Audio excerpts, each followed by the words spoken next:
the silhouette. Hold on one moment, because it just looks like I'm in complete darkness, which I can assure you that I'm not. Oh boy, the lighting. These things.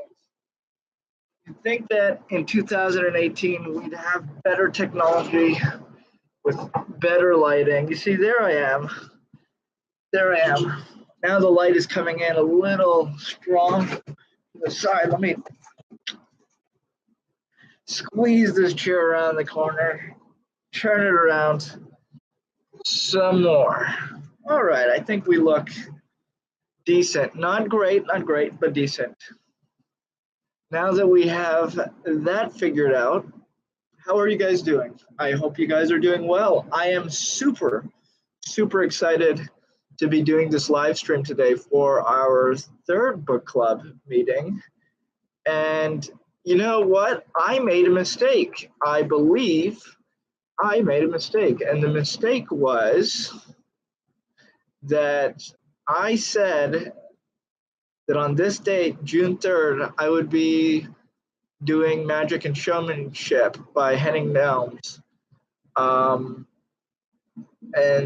that, where the hell is LePaul? You know what? I may have completely screwed up.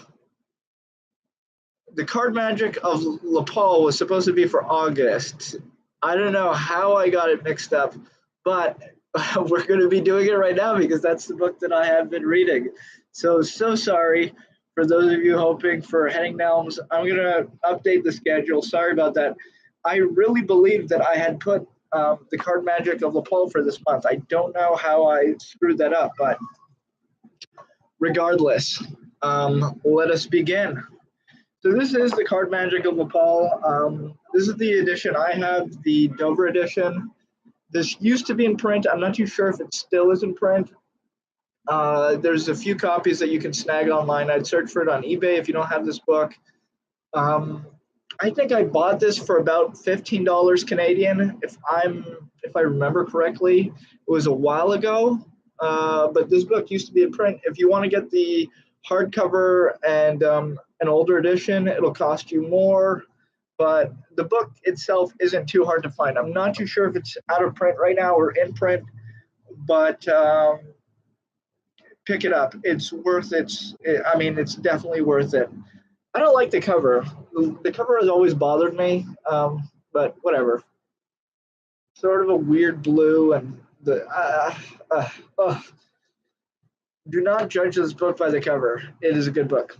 So, before we begin, let's talk about LePaul. I've taken a few notes about LePaul and his career, and I'll share that with you. So, LePaul. Let's go through the beginning of the book. I made a note here about the introduction. The introduction is by John Mulholland. Now, for those of you guys who don't recognize the name John Mulholland, I will invite you to do a quick Google search, and I'll do it for you. John Mulholland was not only a magician who wrote the introduction for this book, he was also working for the CIA. And for those of you who don't know, there was that CIA manual of trickery and deception that was sort of created by John Mulholland. He was hired by the agency to devise ways of slipping poisons and other chemicals into people's drinks, and how to steal stuff, and how to misdirect, to switch things. And it's a cool book. If you guys pick that up, it's been republished. The original version is from 1953, and I think it was only for the CIA, but it's been reprinted recently. John Mulholland wrote a lot of magic books: Magic in the Making, Quicker Than the Eye, The Magic and Magicians of the World, The Story of Magic, The Art of Illusion, even Practical Puppetry. For those of you who don't know, oh, by the way, just a weird thing, there's a whole sort of subculture of puppetry which is tied into magic. But that is not the topic of today's discussion. However, if people are interested about puppetry, please send me a message because I would love to talk about puppets. I'm not really into puppets myself, but I read a few books on the subject since they were available to me in the work that I have done. Anyways, I just want to note that John Mulholland wrote the introduction for this book. He's a guy who you should read about, mentioned a lot in the Sphinx. He was the editor of the Sphinx. He was a president of the SAM, the Society of American Magicians. He was a friend of Harry Houdini, legendary guy. Really knew a lot of stuff going back behind the scenes at that time, John Mulholland. So definitely something to keep an eye on for those of you who are trying to learn more about magic history. But about LePaul. LePaul was a magician. His name wasn't LePaul. His name was Paul Braden, and he was born in Olney, Illinois on August 2nd, 1900. So 2 years before the publishing of The Expert at the Card Table, Paul was born. He adopted the name LePaul when he started performing on stage. I don't know exactly when it came in, but he used to perform, I believe, under Paul Braden, which not really a great stage name. If you want to perform, you need to have a stage name. Huge, huge deal. Paul LePaul is a great name. Totally made up. I mean, his first name is Paul, and LePaul is, a French name. But, something to think about when you are performing magic. Come up with a cool name for yourself, something that people can connect to. No one knows David Copperfield's real name when they go see a show, David Seth Kutkin. Some weird name. That is a weird name, by the way. David Seth Kutkin. But they know David Copperfield. So anyways, without getting too much into the names, LePaul was not his real name. His name was Paul Braden. He became a professional in the year 1920. So to give you an idea of what that meant, obviously he was 20 years old, and this was a time where magic was sort of in its golden age of magic. You could have seen Howard Thurston performing at that time. You could have seen Houdini on stage. I believe in the UK and in America for sure. You could have seen Dante. You could have seen a large number of magicians. I believe they still had the Egyptian hall going on, and there was a lot of magic going on in the 1920s globally. So this is when he became a professional. And this book, by the way, only came years and years after. I'm not too sure, but I believe the book was first published in 1950. Let me just check on that for you guys. I should have a note here. So this is the 5th edition. I'm trying to see when it was first published. I'm not too sure, but I'll check on it. But I believe it was published in 1950. If not 1950, I'm assuming 1940 something, late 1940s. I have to check on that. But regardless, this was published about 30 years after LePaul started performing professionally. So at the time that he published this book, he was already successful. He was an artistic and commercial success. And people knew about him. They knew about the quality of his work. He was a precursor to Cardini. He did a lot of manipulations with playing cards on stage. He was a card manipulator, and most of his stage act that he was performing in vaudeville and on stage was that of a card manipulator. I mean, he was doing card manipulation. And it's a funny story. He did not want to, the reason he wrote this book is he wanted to record some of his card magic because he didn't think by the time that he published this book, that people were interested in stage manipulation. So, as far as I know, and I could be wrong, his stage manipulations aren't published in detail like his card magic. So that's kind of sad. But he talks about it in the beginning of the book, in the introduction, the foreword, wherever, right in the first few pages, he talks about that.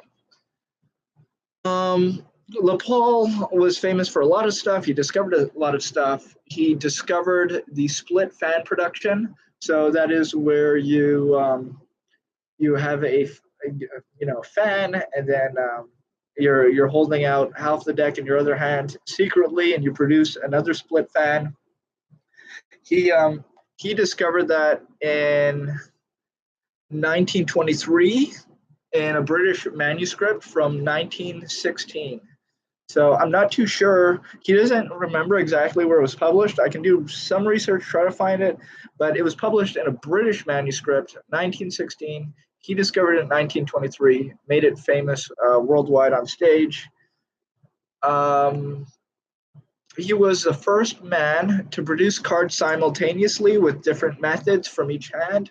Again, obviously, we're talking about card manipulation on stage here.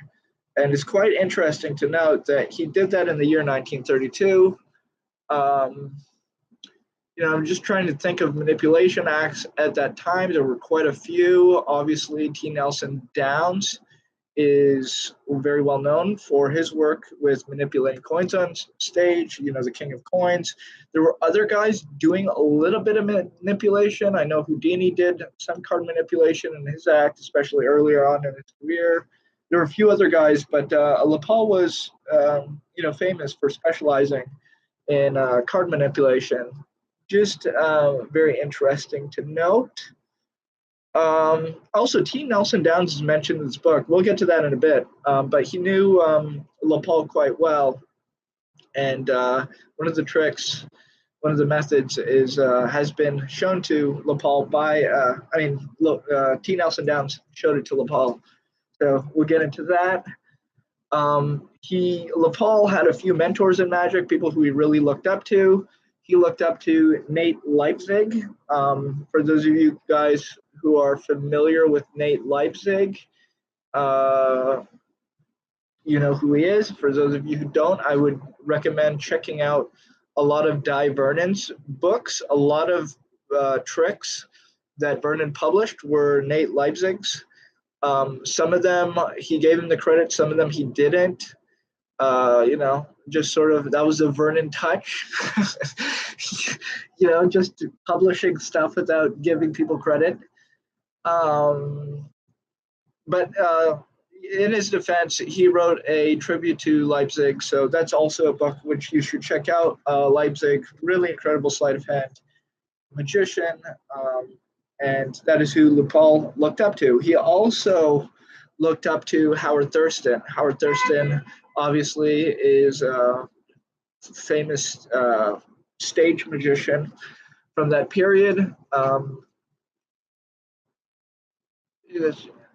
I would recommend. There's a lot of books on Thurston. Probably my favorite one is the book that Jim Steinmeier wrote, "The Last Greatest Magician on Earth," or maybe it's called "The Last Greatest Magician," or "The Last Great Magician." I forget. Anyways, that book by Jim Steinmeier, I believe I have also scheduled to do it in the book club. So that's a book I'm excited about. Howard Thurston was an incredible, incredible magician, highly underrated.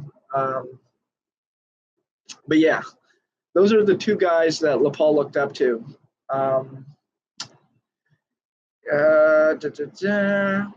Oh, before we get into the card magic in this book, I want to mention, and I didn't remember this, LePaul is shown in a film. The film is called Eternally Yours.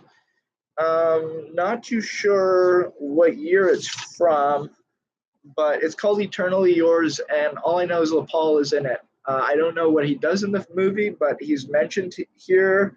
Probably he's doing his act. So I'm going to try to find a copy of that movie. It, I don't know who made it. I don't have any information on it, but it's called Eternally Yours. And definitely going to check that out. One other note. You know what? Let's get into the card magic actually, because I don't know why I took this note, since we're going to be talking about it later. Or maybe my notes are out of order. So I wrote a note about the 10 card trick and the way the LePaul did it, which is sort of confusing me because I wrote it sort of in my note section of the introduction and the preface, but I can't find what I wrote. So, and basically my note said that he did the 10 card trick with 3 blue cards jumping to a red packet. So he would take 2 decks and he'd have he'd deal out, or he'd have the spectator deal out 2 piles of 10 cards each. So 1, 2, 3, 4, 5, 6, 7, 8, 9, 10 red cards. 1, 2, 3, 4, 5, 6, 7, 8, 9, 10 blue cards, and put those packets aside. You put one of these packets in your pocket. You put one of these packets in your pocket, and he would do the cards across, the classic the classic trick, the 10 card trick, where you move 3 cards from one packet to another. And it's just really, really, I think, clever to do that with 2 decks that are different colors, a red and a blue. Makes it much more visual, makes it much more simple. You understand the effect. I don't know anybody who does it with 2 decks. LePaul is also a guy who you can tell just in the framework of his card magic, really, really clever about how he works. So I'm talking about this trick, the 10 card trick, where he's moving 3 cards from one packet to another with 2 different colored decks. LePaul doesn't just give you that, he gives you much more than that. He gives you a whole set. It's like, I think, 3 tricks that you can perform, and it's basically a whole routine, but basically how to open with 2 decks, and these little effects that you can do with 2 different colored decks. And we'll get into that once we get to the trick section, but first let's talk about the sleights. It's just I didn't want to forget that because it is a really important part of it. All right. The first sleight that we talk about in this book, or LePaul talks about, is the pass. For those of you who know the pass is a famous technique used to transpose 2 packets. You guys know what the pass is.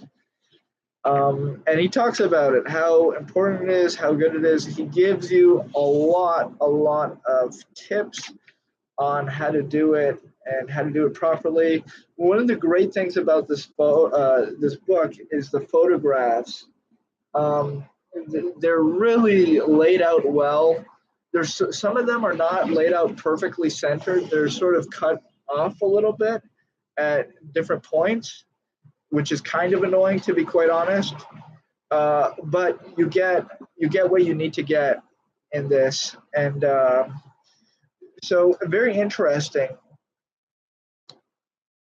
One of the big problems that I see when people talk about and discuss the turnover pass is they actually turn over the whole deck. Like it's turned over. Let's say they start face down. At the end of the move, it'll start face up, and it'll be in their hands. There'll be no point to the move in most instances. He doesn't work like that. He gives you this motivation, and if you study the pictures, I mean, I would study these pictures very, very closely, because what he does is he's working with the deck face up, at least for this, instance in the book.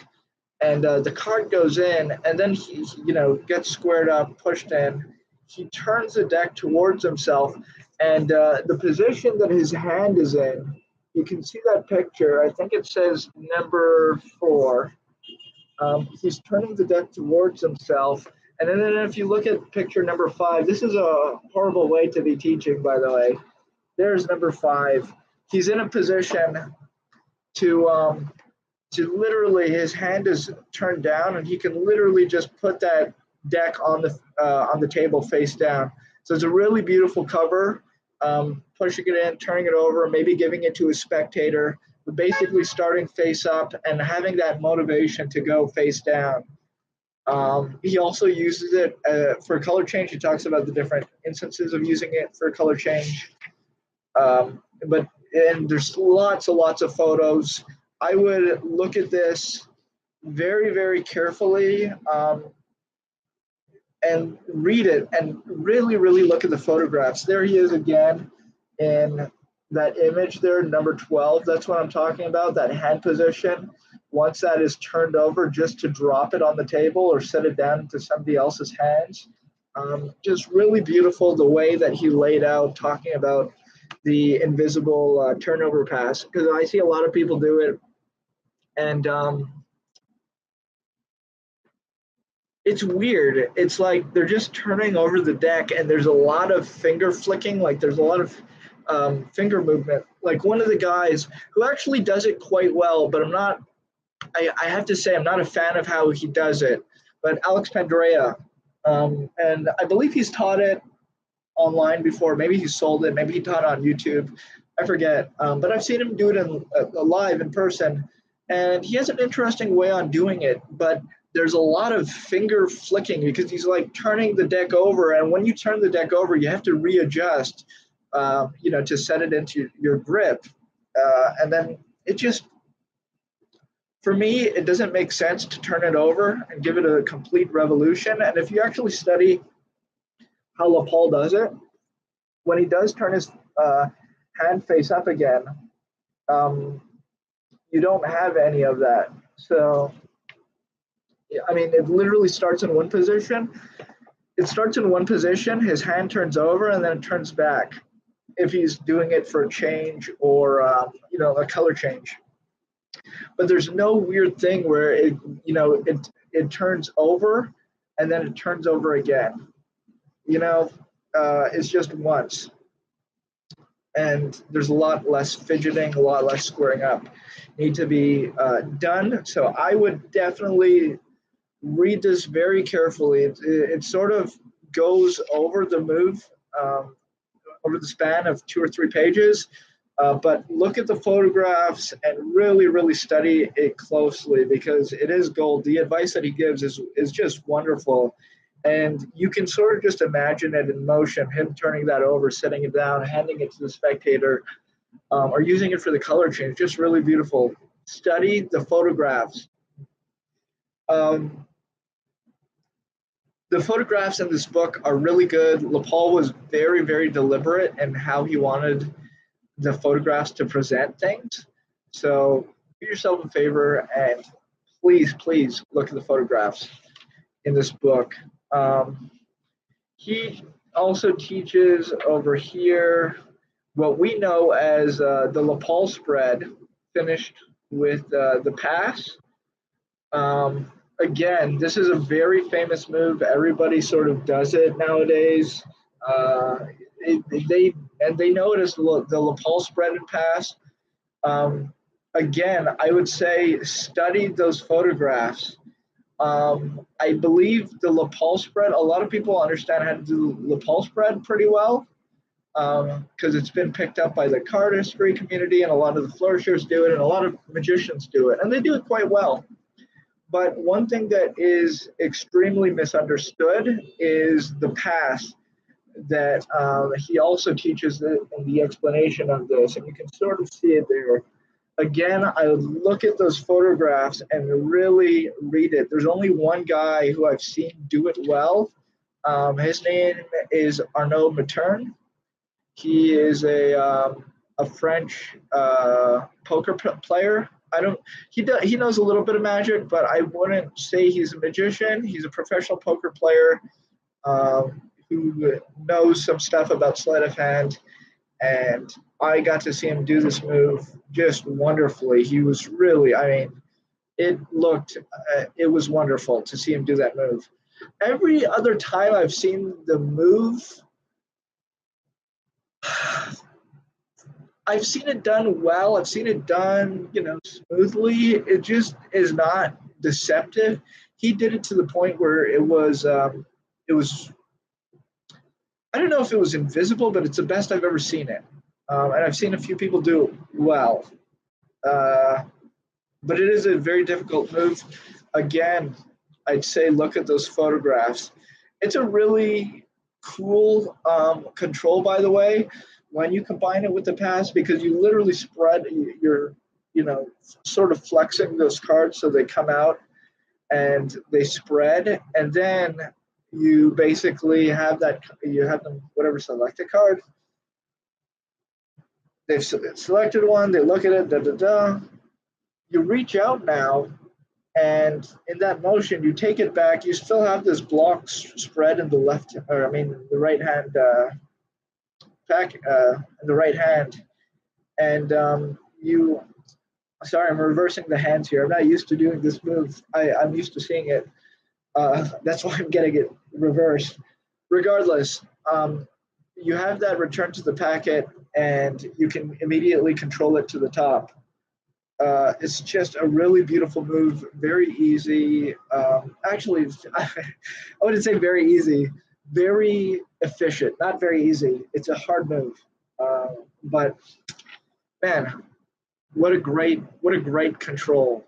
Just boom, pop, boom, choose a card, select. You don't have to fool around with getting break or anything. It just pops sort of into position if you do it right. And it's just explained beautifully. Really, these photographs are incredible. And he also uses the aristocrats. I believe these are the aristocrats. Or what are these? Actually, these are not. These are some old bicycles. These are some old bicycles. This is one of the fan backs. Not too sure which fan back this is, because I don't know all the fan backs by name, but they're one of the old bicycle fan backs. Beautiful, beautiful deck. I know the bicycle reprinted some. I might. They're so good. I want to almost do a homage to them when I design another deck. They're really new fan back bicycles. That's what they're called. Thank you, Ron. But really beautiful cards. Definitely worth looking at over those photographs. One of my favorite things is in the next part, chapter 2, he starts talking about the side steal. So what's really cool about this is he talks about Nate Leipzig and how Nate Leipzig presented the color change. And I would believe that Nate Leipzig presented it sort of in the same way as Max Malini. And so for those of you who are in the studies of card magic group, we talk a lot.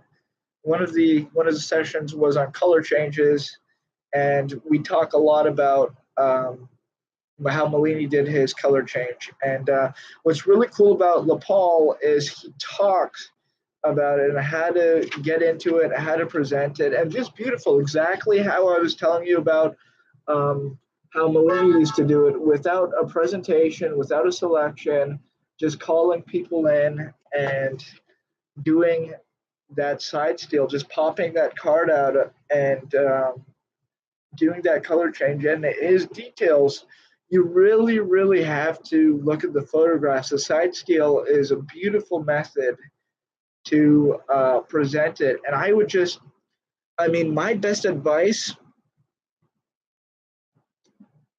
is just to read it over and over again. And just imagine, pay attention to the thumb. He talks a lot about the placement of the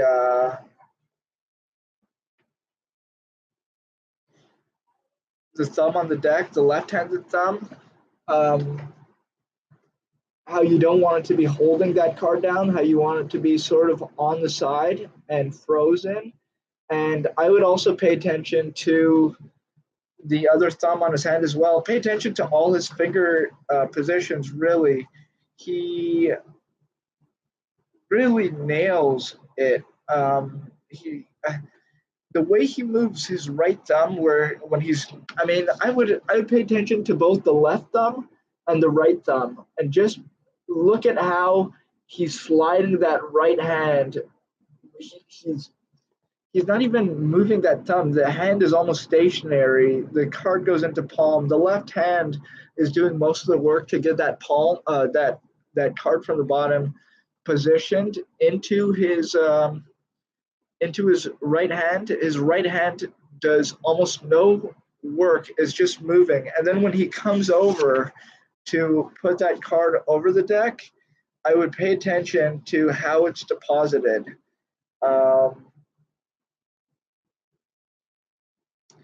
He talks about how the right hand should be passed over the face of the deck several times before the card is deposited. And just pay attention to those photographs. This is a technique that when you have your book, lay that book open and get a paperweight, do something. You can't just read this and then practice in front of the mirror. The book needs to be open in front of you. Get a weight on it, bend it, do whatever you need to do to get this book and keep it open, and hold the deck of cards in your hand, because he really goes over everything. How to open the color change, how to show your hand as being completely empty, how to move over it, how to deposit the card. Just really. Oh, and here's the thing. Most people are just happy with depositing the card on the face of the deck. He goes into way more detail. He tells you how to reveal that transformation. You're not just dropping that card on the face. He shows you how to reveal it. And the way he does that mostly is through photographs. I look at photograph number 14 here, especially. Going from 12 to 14, you can see how he comes over, places it, but then look at that right hand. Look at that right hand, how it's moving away, keeping that thumb along that back corner, just like he was at the beginning of that technique, keeping that right thumb gliding along the back side of the deck. Really, really, really pay attention to the finger positions. There's just nothing I can add to it. It's just a work of beauty. And when you see people do LePaul's color change, it's unbelievable. Just unbelievable. One of the most powerful. Continuing, he talks about the side steal. So this color change was done with one method of the side steal, but he talks about his method, and he talks about how the side steal was one of the favorite maneuvers, techniques of both Leipzig and Mellini. Again, this is exactly what we're talking about. And he really, really gives you the real work on the side steal. I would say, again, just read everything closely. Look at the photographs. Look at how he opens the side steal in photograph number 1. Just that photograph on the top there. How it's held at the fingertips, and he's just riffling. And he does that at first 1 or 2 times, but too fast so nobody can see it.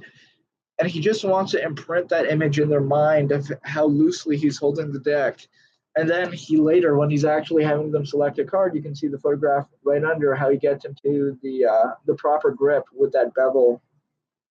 The photographs give you so much detail in everything. He talks about how to get that break, how to transfer that break.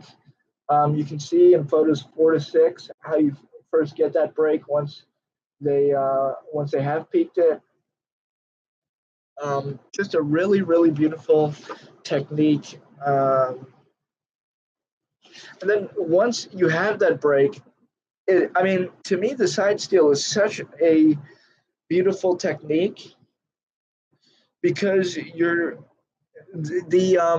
amount of energy and movement that's needed to get that card into your palm is so little, and he really goes into the detail. When you look at the photographs and you see him sliding that card, it's literally just opening that break, slipping those fingers in, and the phalanxes of those three fingers just pushing.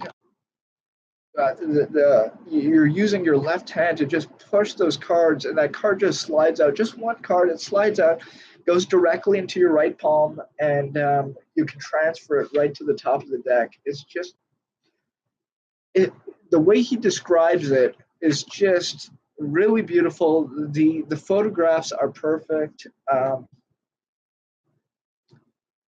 Man, it's a side steal is a move that you don't see today. A lot of people have sort of ignored the side steal. A lot of people have replaced the side steal with the diagonal palm shift. Here's the thing. And he talks about the diagonal palm shift, so we're about to go into it. One of the things I like about the side steal, and I think one of the reasons they used it, was it's a lot more subtle than having a card selected, drawn out from the deck, looked at by the spectator, and replaced to the deck. Because whenever a spectator is replacing a card into the deck,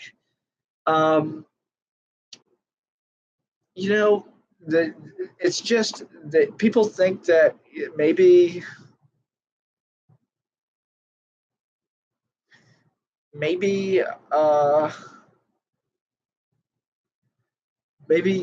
although the spectators don't know about certain techniques, they don't know about breaks, they don't know about shifts, side steals, all these things. I just feel like every single time you add a step, you're creating a question in the audience's mind: is how is that card really lost? Oh, I put a card back in the deck. Is it really lost? Maybe not. Maybe he's doing something. It creates tension every single time you have a moment where the spectator is putting something or taking something away.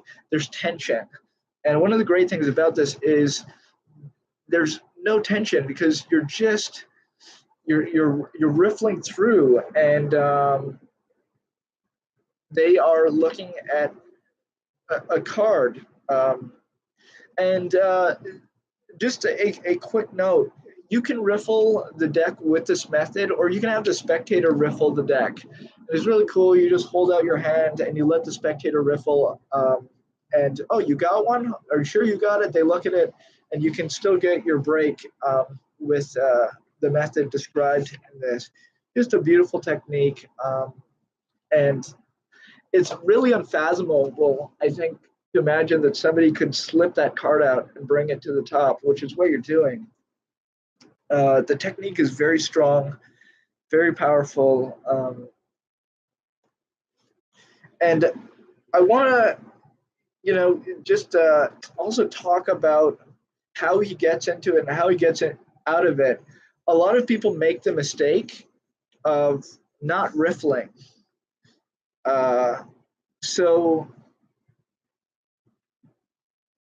when you're doing the side steal, you need your right hand to get to the deck.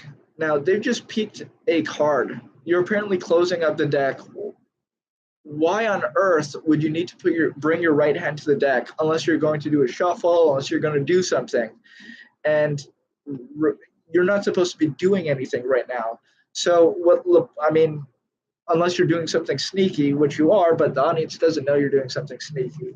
So how LePaul overcomes this is he riffles a deck. He uses his right hand, and he puts his right hand. You look at the photographs, and here's the position. Look at photograph number 4, which is right there on the top. That's sort of the position you're in once you get your break. Now, realistically, you don't need to do anything more. Uh, why would your right hand approach the deck? That's what I'm talking about. Why would your right hand approach the deck at this point?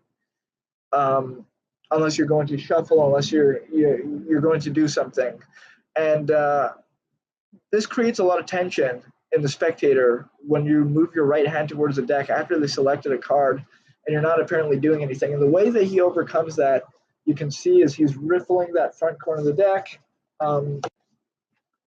Just really, really clever, because it just, it's a quick riffle. Okay, cards. Oh, you peeked one. Okay, riffle, and it gets his right hand in position. The small detail, but you have to think about these details if you're going to improve your card work. Everything is about motivation. Things that aren't motivation are no good. So I would pay close attention to his right hand, why he's bringing his right hand to the deck when he's doing the slide steal, and just really pay attention to how it's coming and how that right hand is frozen. And you're either pulling that card out or you're replacing it on the deck. He doesn't really talk about replacing it. Replacing it should be simple enough. You're sort of just doing the color change to replace it.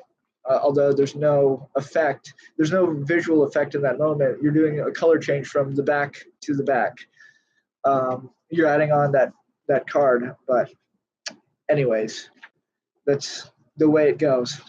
Chapter 3, Palming.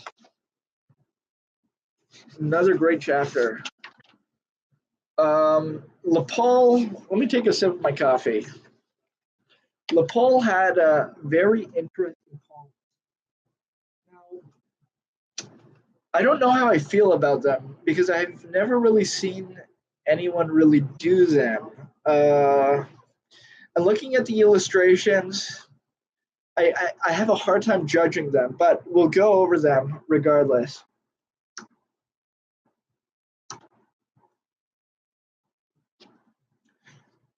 I have to assume that they're good, or else he wouldn't be adding them to the book. But reading them, I just don't fully understand some of them myself. So he starts with the right hand top palm, which is pretty much as explained. Actually, this is a technique that I like that he does teach in the book, and just because when you study the position of his hands, he's literally in that same position as the side steal. You have that consistency.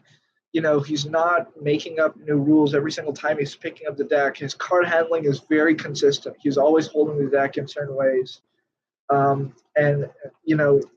by the end of it, he has the deck in his right hand, and he can lay it down on the table, and he has his cards palmed in his right hand. So it's pretty clever. Again, I would pay attention to the finger positions. Most importantly, I would pay attention to the thumbs. Really, the thumbs, man. I think it's all in the thumbs more than anything. But pay attention also to the what is the finger right beside the pinky? I guess it might either. Gosh, I'm so bad with this. It might either be the second finger or the third finger. With the finger right beside the pinky, pay attention and figure picture number 3, how he's popping that packet up. Very important.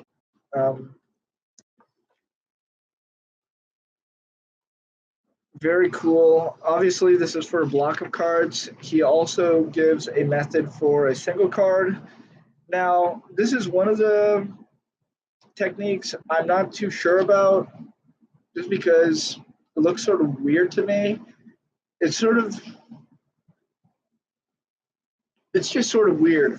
So instead of doing the top palm like Erdnase,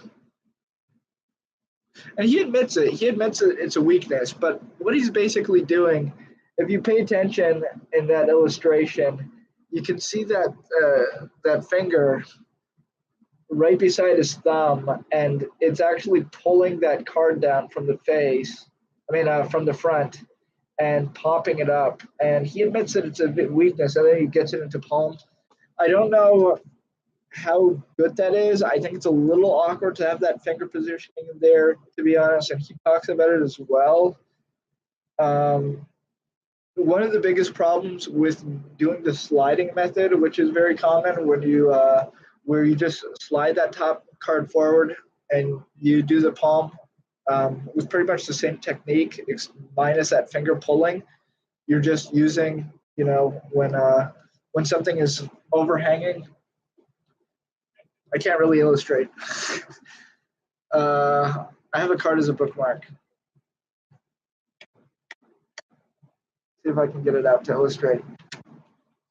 So the regular method is this card is coming up forward and then it's pushed down from the front, and then that's what pops it up. And then you get it into palm. I prefer that more personally, just aesthetically. It just makes more sense to me. So that's a technique in the book that I'm not too sure about. But again, I'm not an expert in this technique, so I don't know how much my commentary is worth.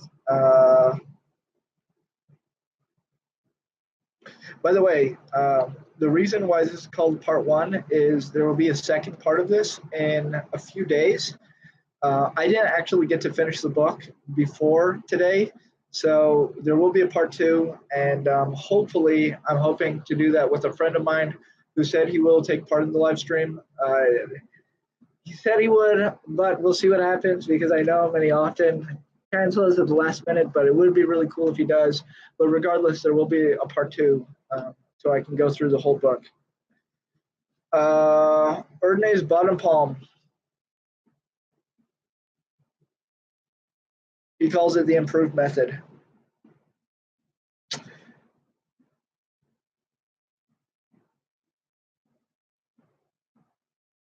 Again, I'm not in love with this technique.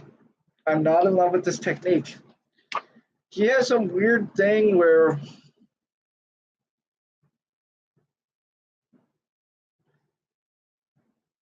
you guys can look at this for yourself.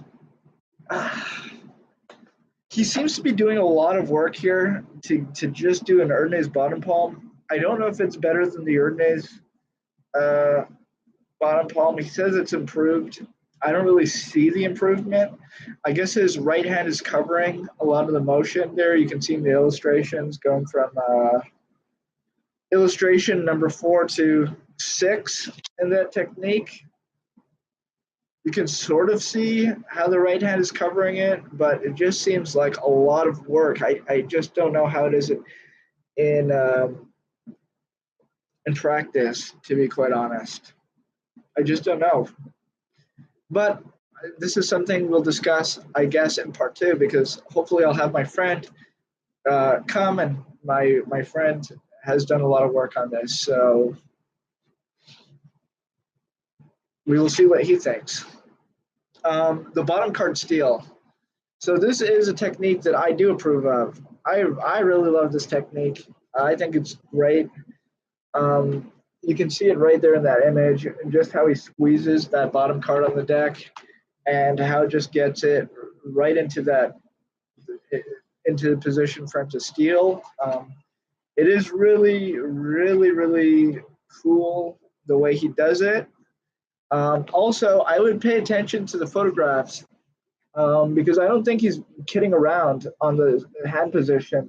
It sort of seems like his left hand is a little too far back to be stealing that card, but pay attention to his thumb in photographs number 2 and 3.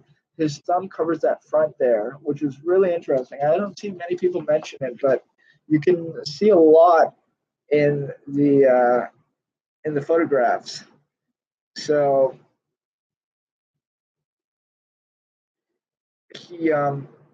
he's able to keep that card, and when most people do this move, they sort of steal that card a little, for me, personally a little too deep, which means that it protrudes from his bottom fingers, but he's allowed to get it not protruding so much by keeping it higher up and covering that with his thumb. Just something to keep a note of when you are watching. Again, one of the great things about this is the arrows in the illustration. He talks about how with the right hand, you're just moving the deck forward. You're never moving the hand that's palming away. It's always the hand with the deck that's moving. That's not a rule, but it's just talked a lot about in his work. Here we talk about the diagonal left-hand palm shift. He calls it the improved method, and he has a very, very bizarre way of doing this. It's bizarre for me seeing it, but it actually seems to make sense. One of my biggest problems with how he does this technique, and you can sort of see it, and I think I have experience in this, so I can speak about it. So in illustration number 6, right there, he has that card diagonal, and he pulls the deck away from it. Okay. One of the problems with that, when you have a card that's bent in the deck, he's obviously bending it in his hand, is that you create a little break in the deck. And even if you pull the deck away, there will be sort of a gap. So you'll be able to see when you pull it away, just a slight fraction of just a fraction of the border width that it's misaligned. And you'll see that separation in the deck. It'll just seem like there's this separation. I don't know how to describe it. You can sort of see it actually in the photo. You can't really see it. Actually, you can see it in the photograph. Look at photograph number 6. You can see that if you just focus on the deck and forget about the card that he's palming, you can see what I'm talking about. Because he's bending that deck, it's creating that separation. That separation remains when you pull that deck out. Now, I guess it's technically possible to square it. It's just hard. So I've never seen that addressed. Hopefully, I can talk about that on part 2 when I have one of my friends who do all these techniques. By the way, my friend who I invited and who's been so gracious to accept is Shane Cobalt. For those of you who don't know Shane Cobalt, he's a magician from Toronto, the same city that I'm from. He's sort of an underground guy, extremely, extremely, extremely good at sleight of hand. One of my favorite magicians. We've worked together on various projects, different shows, different pieces. Just somebody who I look up to in magic and who I speak to about magic a lot, and just really, really good. So I'm very honored that he said yes to be, taking part in this for you guys, because it really is an opportunity of a lifetime to hear him talk about this stuff. He really is wonderful at sleight of hand.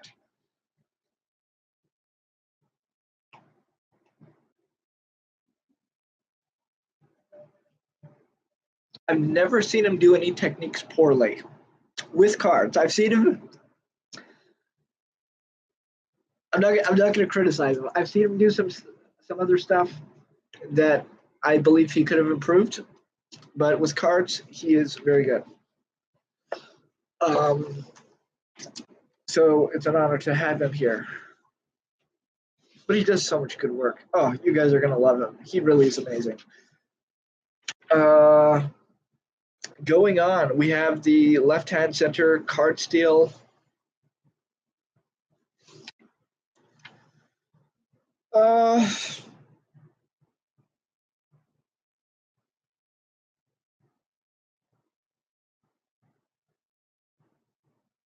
I'm not a fan of this move.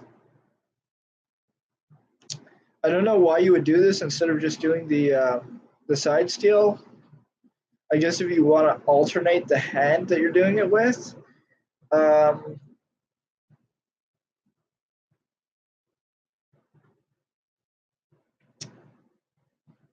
I guess there's a purpose for this. If you're handing out the deck and I don't know when you would use this instead of the side steal. I guess it depends on which hand you want to pull out from. When you have that card palmed, sort of. But you know what? There's nothing wrong with having more than one technique to steal a card away from the deck or shift it. It's anyways, sort of repeating, but with the other hand. Completely different technique, by the way. Very similar. Um, this is interesting. He goes over a technique in chapter 4 called a useful equipment. Um, I'm not really too familiar with this technique, so I can't talk about it. Sort of very much reminiscent of Tamarise's perpendicular shift, except for he's taking a card from the top and bringing it into the middle. Very interesting. I don't know Tamarise's development of his technique, but it's very, very similar.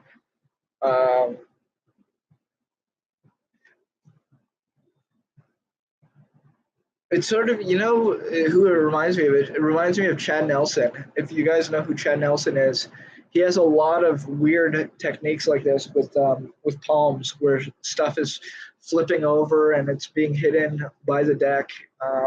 This is sort of a weird move, though. I don't know what you would use it for. The double lift. This is chapter 5.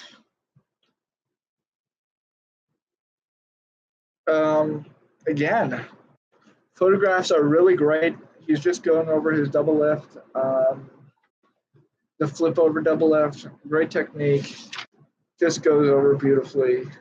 I don't have anything to add. Just pay attention to the photographs. I would also pay attention to how he's getting it from the back. How he's riffling up from the back to get to those two cards. That way they don't see it. Something that I should work on in my own work. I usually get my doubles from the front of the deck. I do it as fast as I can, riffling a few times.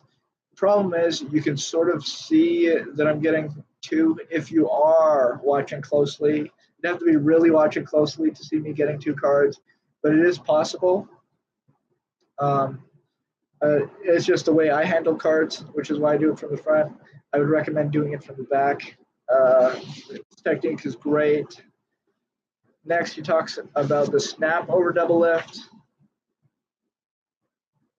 Oh, this is really cool. This is a really cool technique. Yeah, he's riffling off the cards from the deck, sort of riffling off, grabbing the last two cards and turning them over. I would pay attention to how he's that turnover. That turnover is really cool. The turnover shown in illustrations 4 and 5 are what it's for those of you who are in my studies of magic group, it's sort of what I base my work on when I'm doing all my works with doubles and the buckle and turning those packets over. It's a really cool way to turn over two cards as one and just handle that double. Again, I would pay attention to that finger position and just watch closely because it really is beautiful. Just watch it. Just watch it. Oh. And then pay attention also to illustrations 4 and 5 because that's how he drops. That's how he doesn't drop it back onto the deck. That's how he gives it to himself, his left hand. And just watch it, how his left hand receives that card and he keeps that double in alignment. Really, really subtle, beautiful work. Going to chapter 6, we have the changes, the top change. Very interesting. Again, he talks about moving the left hand instead of the hand that's holding a single card, something that is ignored by most magicians. I don't think there's a lot of people doing the top change well, which is travesty, to be honest, in my opinion.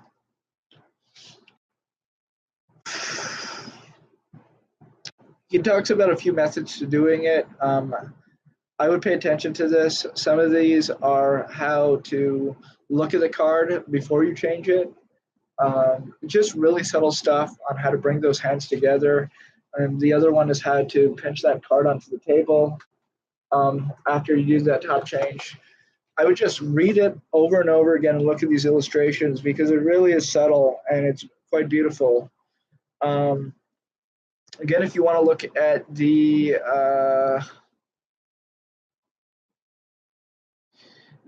fourth method,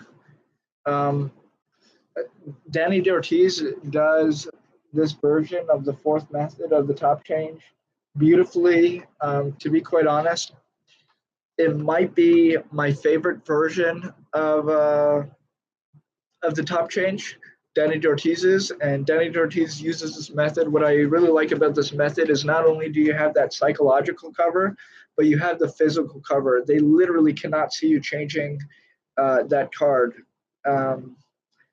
Again, Danny D'Ortiz does it slightly different. Pay attention, though, to the finger positioning of LePaul, how open he is with it. I think LePaul is a little bit more open than Danny D'Ortiz. Danny D'Ortiz has more physical cover, but just a beautiful technique. This might be my favorite top change, the fourth method. Just beautiful. And, probably the reason why I think it's so beautiful is because I've seen Danny D'Ortiz do it. Going after that, he talks about an instantaneous change, which is how to do a sort of a color change from that. I'm not a huge fan of this technique. I've seen people do it. It's difficult because you have that deck right there, which is holding that card. It's, to me, a method like that is more showing dexterity than magic. I would have a very hard time making that instantaneous change seem magical. Chapter 7, we get to false dealing.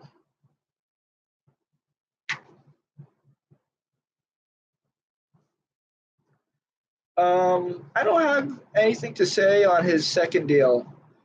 I'm not an expert on false dealing. I think his finger position is very, very interesting.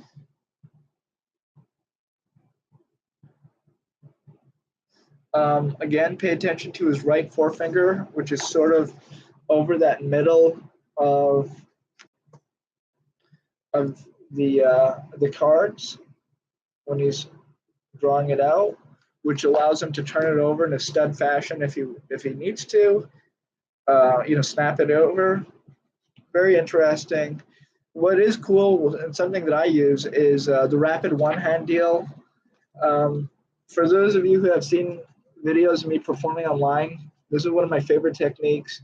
And he describes it. You basically are just buckling that card towards you and you're letting go. I mean, it's all in the thumb, really. You're just letting go and that card shoots out onto the table. And he describes how to do a second deal with it. Really fun technique.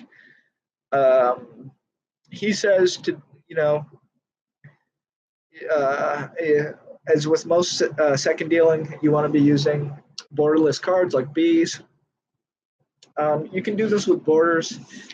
And I've sort of come up with an effect like this. I have an effect where a card is lost and I secretly reverse it and I make it seem like I'm shooting it out of the middle of the deck when really it's coming off from the second and it's face up underneath that face down top card. So it seems like it's coming out of the middle. If you guys want, I'll talk about it. I have a video on YouTube about it of me performing it. Very short video, but you'll get to sort of see the technique in action, and it is pretty cool.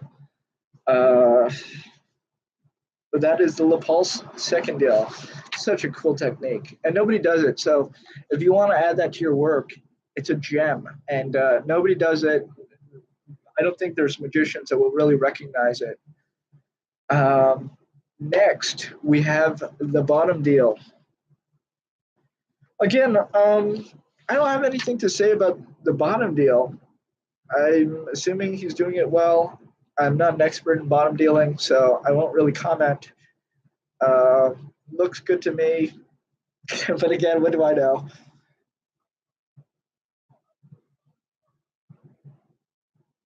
Just seems very open.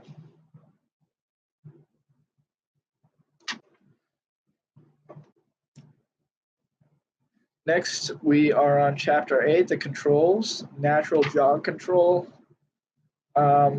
This is something that you should learn, the natural jog control. Wow. I don't use this, but I use my own sort of variation that I've come up with independently. It's basically you have the deck cut, you're throwing the other half on top, and just through that natural jog that you get. And what I mean by jog is that that step that you get when you throw one packet onto the other. It will never perfectly align. You're just using that from the back to get your break and go directly into your overhand blind shuffle, and you're basically doing it straight out Ernest. What is really cool is all the stuff that is popping out in that break is coming out of the back. And because it's coming out of the back, when you're doing shuffling, everything, the audience is not seeing it. Um, One of the problems that I have when I'm doing that shuffle is it is I do it from the side, and it is slightly visible. I have a few strategies I can do to eliminate the visibility, but anyways, we won't talk about that.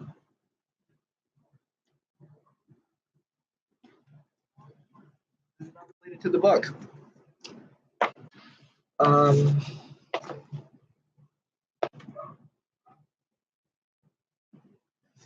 let's see here. Yeah, great control, definitely worth learning. You really can't get better than that. Then on the next page, he has something called a fancy control. This actually looks like a pretty cool control, sort of flourishy, but it has to do with packets revolving and opening. Definitely check that out. I I don't know if I've ever seen it. I'm sure I've seen it. It just seems like really fast and fun way to control cards. Um, Again, LePaul was a card manipulator, so he he this is to be expected with his work. The LePaul spread, flipping, all these stuff. He was very well known for that.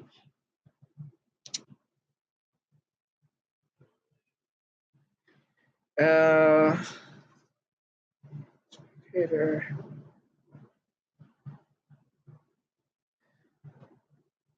Mm, this is interesting. He talks about a thing called the deceptive crimp location. This is a crimp in conjunction with his side steal. Um, I'm not. I don't know what to think about it. I've never really seen it in action. It seems sort of aggressive to me, meaning I think you're sort of bending that card too much. Uh, Again, I've never seen it done, so could be great, could not be. An automatic jog control. This is a great one.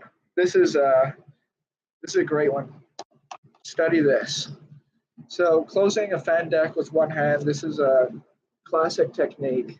Sleight of hand.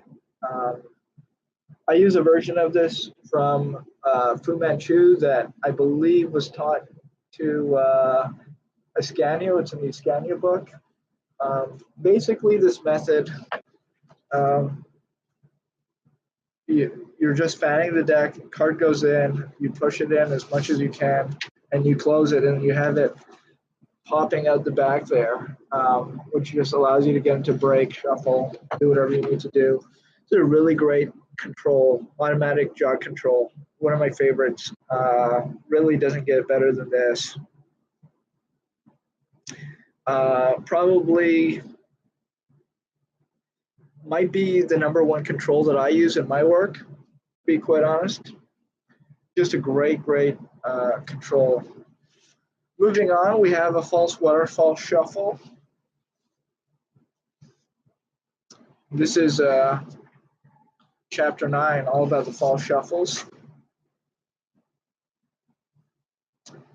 I don't know how I feel about this.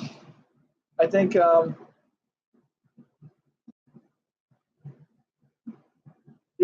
it's effective, but you have to have one thing about these false waterfall shuffles and all these false shuffles in general.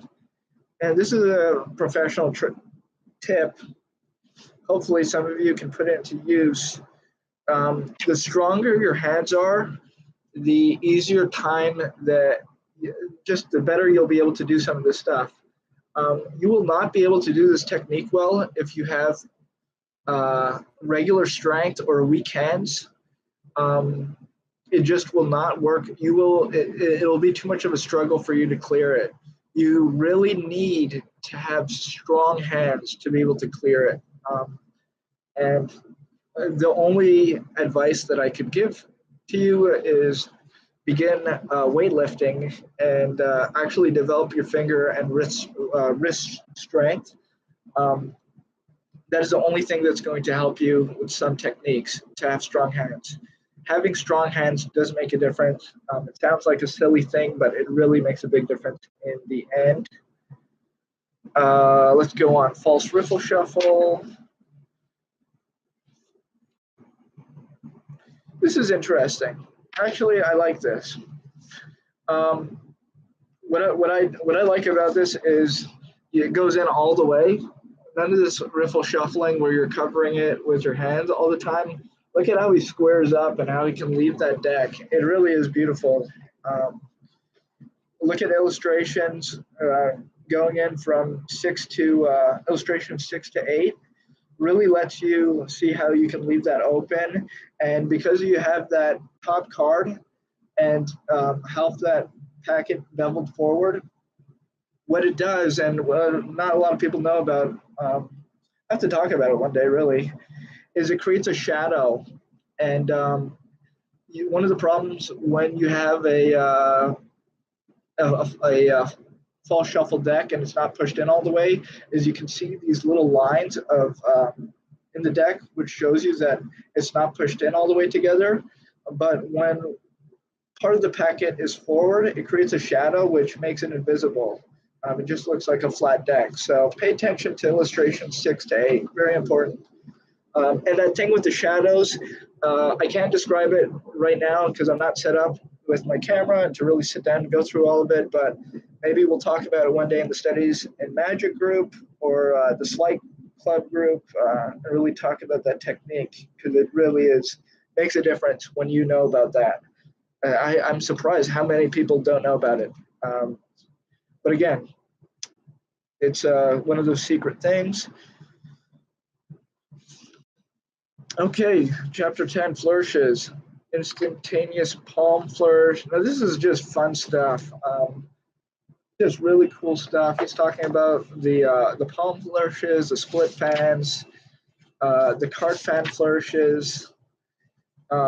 Definitely worth checking out. I mean, this is a very small percent of his stage work that he puts in here. Definitely worth checking out. Honestly, really cool stuff. We have the vanish and reproduction of a deck of cards. Again, just fun stuff that you can add to your work. Just making a deck disappear, reappear. It's not a whole effect. It's not a build-up, but it's just like a quick 3-4 second thing that just pops up in the middle of your routine, makes the magic more powerful. Part 2, we have new and different magical effects.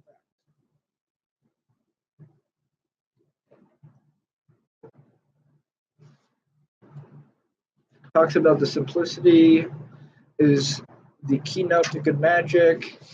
How close can you watch? This is what I'm talking about. How he gives you a set of 3 routines using a red deck and a blue deck, and how you can introduce one of those. Definitely look that up. That's chapter 12, chapter 13, deceptive perception, and chapter 14, mistaken identity. Those are 3 routines that you can put together that are really simple. Allows you to introduce 2 decks of cards that are different colors, which leads back to that beginning thing that we were talking about, that 10 card trick, bringing 3 cards from one packet to another. How do you have 2 decks? Well, you open with 2 decks. And you can perform with 1 deck, you can perform with 2, both of those decks. What's not mentioned in this book is one of the decks can be stacked for a routine down the line. Maybe you have a gambling demonstration set up, maybe you have a stack deck, mnemonica, something like that.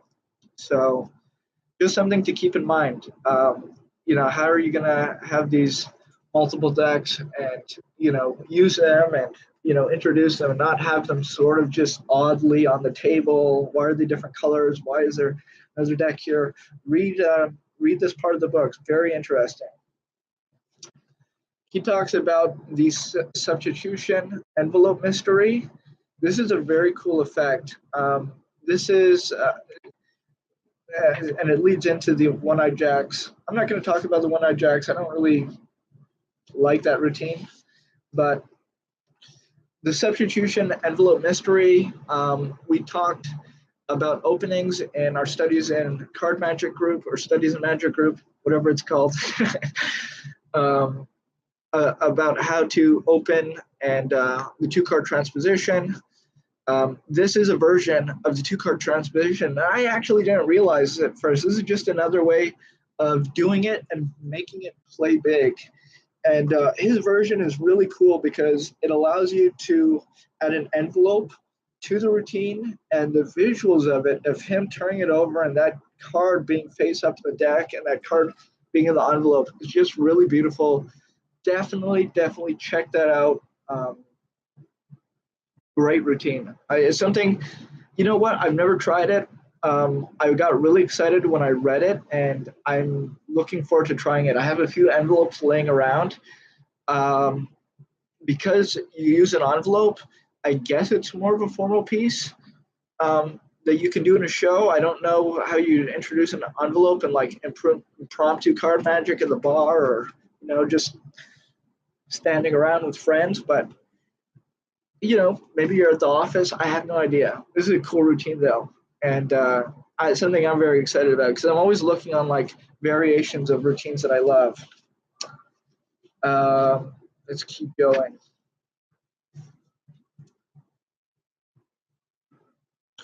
Oh, the one-eyed jacks. It's interesting. I'm not a huge fan. Well, whatever. Forget about the one-eyed jacks. I'm not going to talk about it. I said I wasn't going to talk about it. I don't like it. I'm not going to talk about it. Chapter 16, a magical transposition. This is another way of doing a 2-card transposition. Very, very simple, very basic. Doesn't use duplicate. I would say try it out, see if it works for you. I don't know how I feel about it. I don't really like it, to be honest, but it's smart. I don't know. I just don't like it. I don't like how close the cards are, but I would have to sit down and really work on it to see what I think. But if you're looking for a 2-card transposition to add to your repertoire without a duplicate, either check out this routine or the, what is it called? The substitution envelope mystery. Very cool stuff. Here we have a trick called Paradox of Pairs. It's interesting. I don't really like it. I'm not going to talk about it, but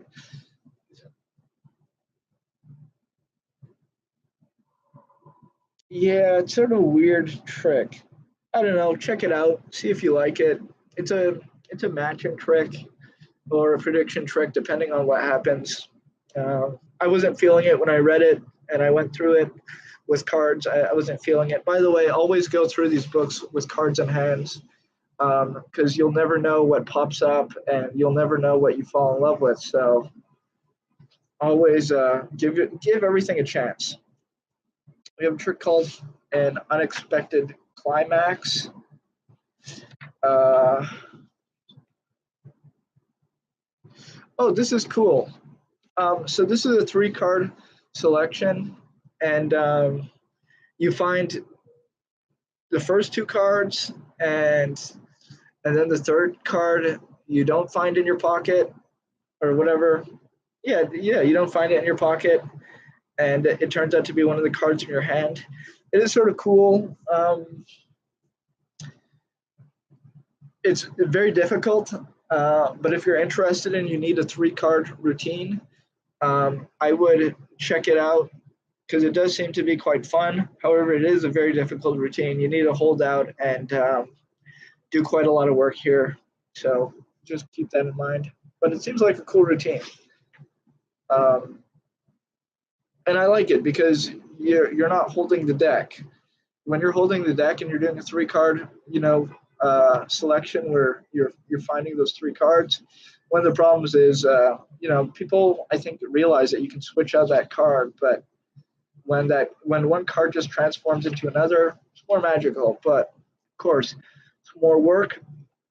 Um, Chapter 19, we have a trick called the perfect stop trick.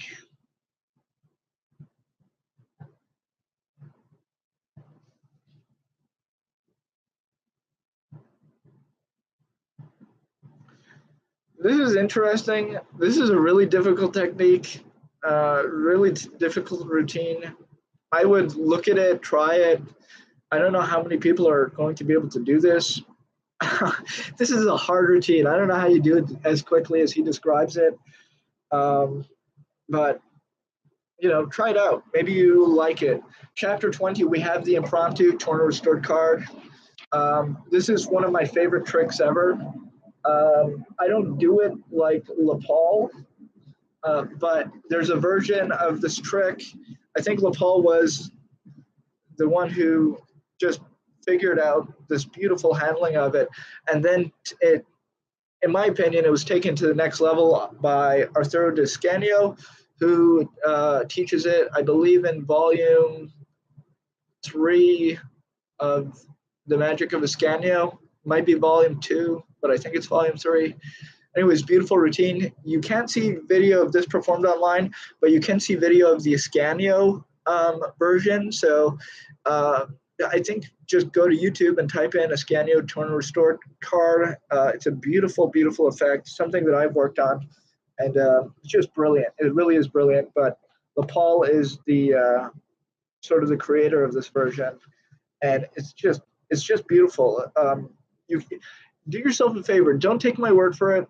Read the book. You won't really understand how beautiful and powerful one of these moments is, and the whole structure.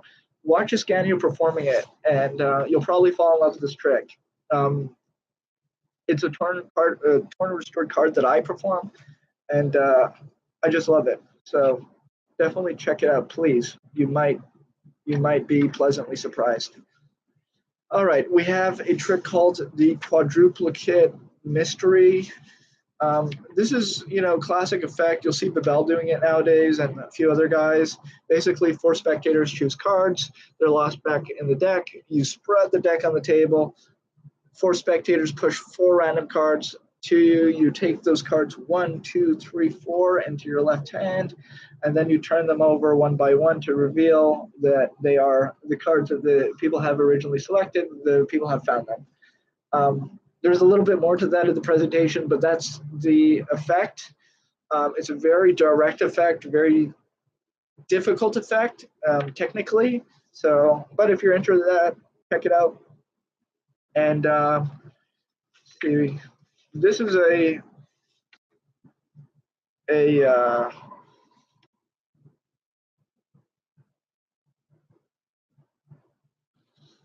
one moment here. Let me make sure I know what I'm looking at.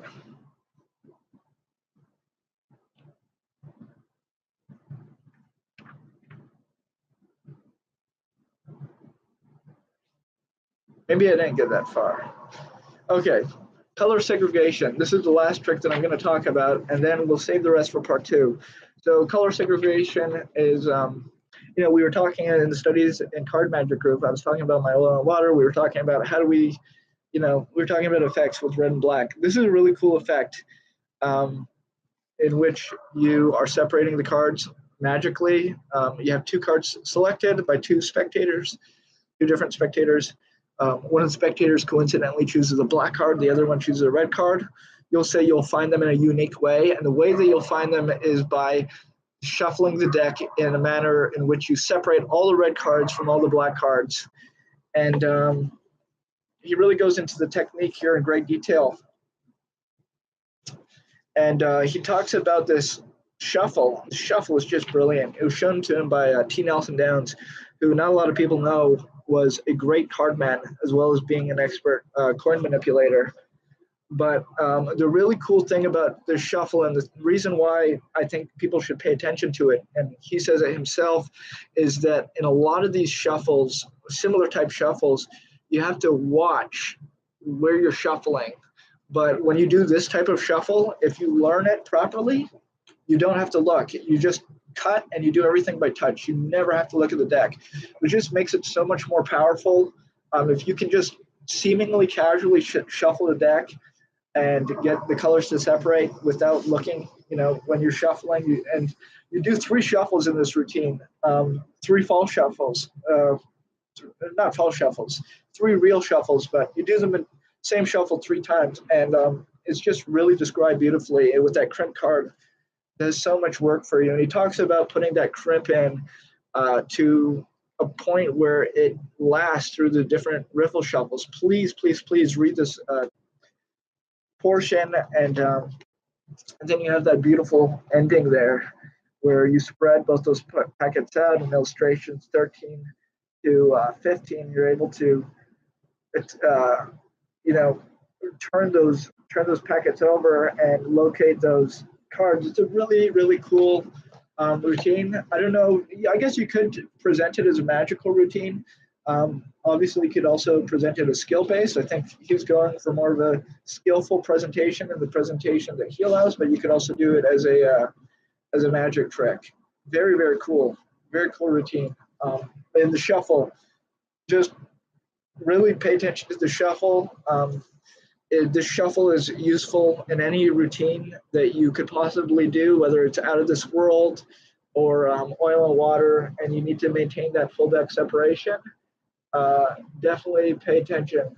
Ooh, sorry, off into the street there. I'm seeing a friendly new dog in my neighborhood, a puppy. I think it's a border terrier. Oh, Scottish border terriers, so cute. Anyways, guys, that brings me about this far into the book. I've gone through most of it, and this is pretty much where I've read up to right now. I have a little bit more to read before we continue this. So I will be continuing this in a part 2 of this live stream sometime this week. Not too sure when, maybe tomorrow, maybe it'll be sometime soon. So please stay tuned for that. I used a card for my bookmark, and now it's on the floor. I was looking for it. Please stay tuned to that. I'm really excited to go through the rest of the book with you. Hopefully, I will hammer out the details of that live stream by the end of the day, so you guys will know in advance, and you can ask some questions. A little less lively than usual, I think, just because of the timing. Trying to get LePaul to show up without too much glare. Guys, I really hope you guys enjoyed this, and I hope you got something out of it. Read this book, study it, and hopefully my notes can be of some avail to you. I'm really looking forward to finishing the book myself and continuing this discussion in the next few days. So in the meantime, watch this, go through the book. If you guys have any questions, anything pops up, Please feel free to take notes and send them to me or save them for when we go live. I will get those details to you. Let's see, anything else I have to say? No, not really. I think that's about it. So once again, thank you guys so much for joining me in this endeavor. I hope you guys are enjoying the book club. One of my favorite books. I'm sorry about the mix-up. I don't know why I thought LePaul was this month, but we're doing LePaul this month, and I'll give you an updated itinerary for the rest of the books for the year. It's subject to change. I get confused. I'm traveling. I don't know what I'm going to have with me, but I want to have the books fresh in my mind so that I can talk about them the way that I'm talking about them right now. It's more enjoyable for me if I can read a book and then talk about them rather than me reading, telling you about a book that I read a year ago, 2 years ago, 3 years ago. So the schedule is sort of subject to change. I'm trying to stay on track. I got confused. I don't know how I got confused, but hopefully you guys won't hold it against me. Again, a lot of great stuff here. I went over everything very quickly, but you got to really sit down and go over it. Gems, just full of gems.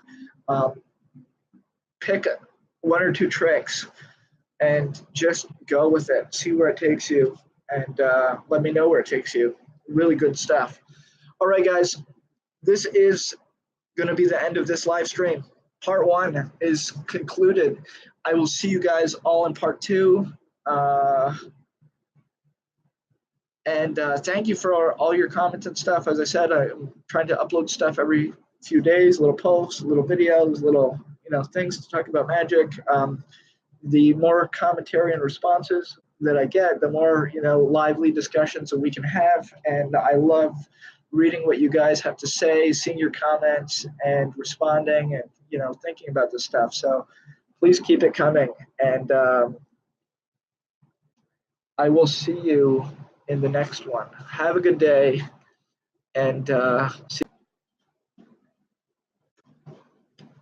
Paul. Just a quick note. I know that I said Shane Cobalt could try to make it for this one. Unfortunately, he will not be. He was in the country for a short period of time and had to fly overseas a few days ago. I think he's in London right now for a few performances, so it's just me. However, he has promised to do some future ones. He loves the idea, and he really wants to meet you guys. Fantastic magician. With that out of the way, let's continue going through LePaul. Last time we stopped, we were just finishing the color segregation, which is the red-black shuffle, and we were talking a little bit about that, going through it, and I was just going through some notes. Since then, I've been able to finish the book. Right after we finished that live stream, I finished the whole book, and then I was waiting for Shane, and then a few weeks went by, so it's not as fresh in my mind as I was hoping it would be. However, this stuff is still pretty fresh. So I'm going to continue with where we left off, which I believe is chapter 23, A Deft Delusion. A Deft Delusion. Now, this is a cool little trick, and it looks like it is quite a bit of fun. How it works, I'm not going to tell you how it works. How it works, you got to read the book to find out how it works. But what the effect is, or the premise is you have 3 cards selected. Hello. You have 3 cards selected, and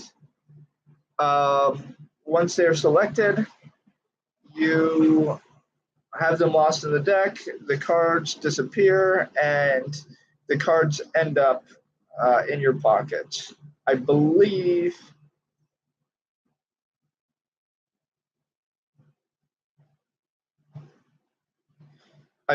this is the effect. Let's just read out the effect, because maybe I'm confused with another trick. The effect: after shuffling the deck, the performer removes 1 card and shows it to one of the spectators with the request that its name be kept a secret for the time being. The performer places this card in his trouser's pocket. He then cuts the deck several times, being very careful not to expose any of the cards. Advancing to another spectator, the performer asks this person to note and remember the bottom card. This card is removed and placed face down on the table. The performer repeats the same procedure with the two other spectators. He requests each of the spectators to keep the name of the card a secret. This performer announces that he will now show them a very curious thing. He requests 3 spectators who looked at their cards simultaneously to call out the names of the card. When he counts to 3, the spectator each call out the same card. Obviously, this is impossible, especially since the performer announces that this was a card he placed in his pocket at the beginning of the trick. He calls upon the spectator who he showed the card for verification. The card in the performer's pocket is then removed and shown to be the card which the 3 spectators thought he saw placed on the table. The cards on the table are then revealed to be completely different ones. Okay, so I was a little confused. Yeah, now I remember this trick. So this is I don't know. It's sort of it's very similar to Everywhere Nowhere. You have a card that you show to the audience. Tell them this is a magic card. Whatever you want to do, the presentation. With these tricks, by the way, I always feel like you need to say something about that card. What is the reason why that card is going into your pocket, and why is it magically, why is that magical effect happening? Me personally, I like to either use a joker in this situation or use my favorite card and tell that story to the audience, which, this is my favorite card. This card always pops up at weird moments. Look, we'll try something. Just ignore this card for a moment. Let's ignore it. I want to take it out of the deck because I don't want it to pop up. So we'll put it in my pocket. Now you have one spectator who knows what that card is. None of the other spectators know what that card is. You then proceed showing them apparently different cards, one card at a time, meaning only they can see that card. For example, you do your double undercut, whatever, place it on the bottom of the deck, show that one spectator, remember this card, only that one spectator can see this card. You see it, you remember it, look, we'll put it down on the table, face down, we'll cut again, you do your false cut, you show to the second spectator, this is going to be your card, you remember that, we'll place it down on the table, again, you switch that card out, place a switched out card face down on the table, third spectator, same thing, they see a card, it's the same card, the Joker, and that's placed on the table. And again, you ask them all to name their card. They name the card, the Joker. The Joker. How did you guys name the Joker? This person who knows the Joker is is that magic card, is going to be looking at your pocket, and you reveal that card, which has been in your pocket the whole time, is a Joker. We really don't know how this worked. You snap your fingers, whatever, over the 3 cards. It must have just been an illusion, delusion, whatever. You turn those over. Very simple effect, very powerful. Sort of reminds me of, I think it's called the Dunbury delusion from Expert Card Technique. I'll have to check on the name. I think it's called Dunbury delusion. But very similar plot. I kind of like this method more. It's very direct. It's a little bit more difficult, but very direct. And another thing to notice. So usually in this trick, if you read it in Expert Card Technique, people use the glide because you're showing that card on the bottom, and then you have to apparently deal it out on the table. You're dealing that card from the bottom onto the table. People usually use the glide. That's how it's described in Expert Card Technique. He actually has a cool method which he shows here. If you look at the images, you kind of have to look in the real book. Let's see if I can show this. Kind of hard to hold this book open and show. Let's see if I can get it. You see the bottom there, image number 5. He's doing this sort of thing where he's bending that bottom card, and so that's what he's doing. He's hiding out a card on the bottom and bending it, showing you a different card, and then fairly dealing out that bottom card. It's just a small touch. Yeah, sort of like a gambler's peak. I wonder if he names this move something. Um, yeah, gambler's peak. You're right. It is the gambler's peak. Uh, so roll back. Da, da, da. Anyways, it's a great. So here's another thing about LePaul. When you, oh, I'm outside of my balcony here. People are yelling to move the van downstairs. There's a van blocking the whole driveway. You guys are missing it. It's amazing. People yelling and screaming.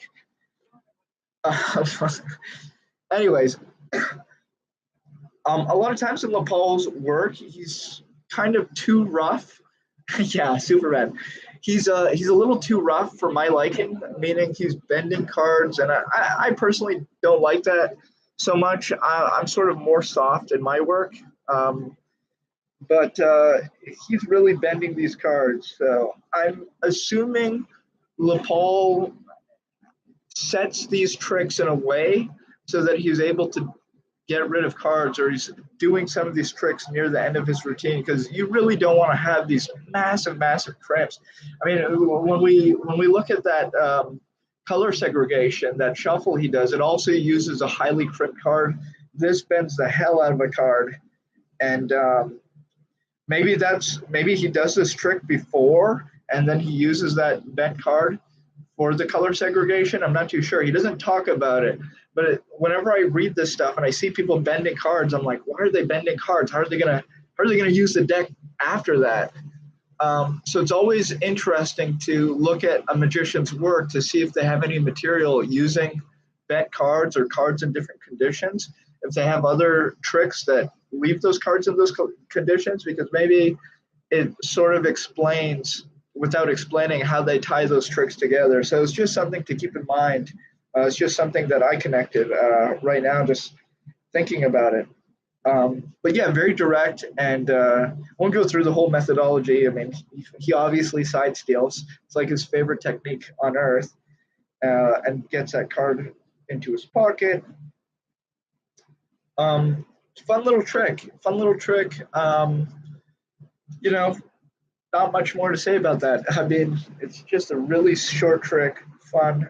If you guys want to play with it, if you guys like the Dunbury Delusion from Expert Card Technique, I really hope I'm saying it right. Dunbury Delusion. I have a feeling it's pronounced differently. Maybe I'm screwing a word up. Let me Google this very quickly. Dunbury Delusion.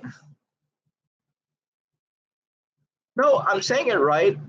Dunbury Delusion. Okay, I'm saying it right. I don't know why I was paranoid that I was saying the wrong thing. Dunbury Delusion. Yeah, if you guys like the Dunbury Delusion, check out this method. I've never really found a great method of doing the glide. I know that some people have some work on it to try to use it. I've just never been a fan of the glide. I just think there's a few other techniques. Rene Levant has a great one-handed technique, which is sort of a second deal off the bottom. I forget exactly what it's called. That's another way of switching the bottom card of the deck for the second card from the bottom when you're dealing it out, which I like. Ascanio has work on it. There's a few guys who have work on doing. Danny Ortiz also uses. Yeah, you could just Greek deal. I'm not a huge fan of dealing from the bottom, but I guess in this trick that limit. I mean, you can't. There's a few techniques where you have the deck face up, and you sort of push out two cards as one. You sort of push out a double, and then you grab that, and with your thumb, you actually he describes the techniques in this very book on how to. But then the problem with that is you have the deck face up, and you can't have the deck face up in this trick just because you need to show that card one at a time. So it's look at the limitations of this trick and how you know how to best accomplish your goal. I really, yeah, I don't know. I think his technique is a good use. However, it leaves the cards crimped. So, it's just something you need to look at. Um, all right. So let's get on to the next trick. Well, it might tie into he has a lot of tricks using four aces, four queens, stuff like that. So maybe he then uses those cards later in a routine or uses those random cards, gets rid of it. I'm not too sure, but let's keep reading and see if we can see what he does with all those crimp cards because I'm curious. I don't think a lot of guys leave crimp cards in their deck. I mean, I wouldn't personally. I just don't like it. But chapter 24, the Bashful Queens. Let's read out the effect. The performer announces that for his next effect, he will use the four queens. Searching through the deck, he locates and removes three of the queens, which he places face down on the table, and he is unable to find the fourth queen. He turns up the three cards on the table, presuming to see which of the queens he is missing, and discovers that they are no longer queens. All four queens are now missing. The performer explains that sometimes the queens become bashful, meaning shy, in public, and often sneak away and hide in his pockets. Reaching into his pockets, the performer produces the four queens, each from different pockets. And continues to say, credit for this basic idea employed in this effect is due to Dr. Jacob Daly of New York, who used it in combination with another effect. He got permission by Dr. Daly to include his version. Again, so this is not a full routine. This is a lead-in to a routine where we're using the four queens, and he goes through it. He uses the technique. I believe he uses the technique called the useful equipment in chapter 4 of the same book, which when I first looked at it, I'm like, where would you use this weird technique where you're palming a card and then you're hiding the palm under the spread as you're spreading the deck in your hands? And he uses it for this, and it actually makes sense in this trick. So I always love stuff like that, these little transition effects where you make things magical in between the effects. Like, why just start an effect? Sometimes you just start an effect. Oh, here's the cards I need to do this trick, and you go through the deck, you pull them out, you have the spectator pull them out, whatever. And there's other times where I think it's sort of nice to have these like little magic transitions in between those moments. So just something to look at if you're looking to, if you feel like in your act you have a lull, if you just have a moment that's just like quiet and you don't want it to be quiet, maybe this is, fun little thing to add. If you look at guys like the Bell, they do stuff like this all the time where they have these running gags. It's almost like a comedian that has a joke and then they keep, referencing back to that joke as they go on through the show. There's like just a funny thing that they say that makes sense always throughout the show. They just bring it back. It's called a recall. So this is another idea, building recalls in your act. For example,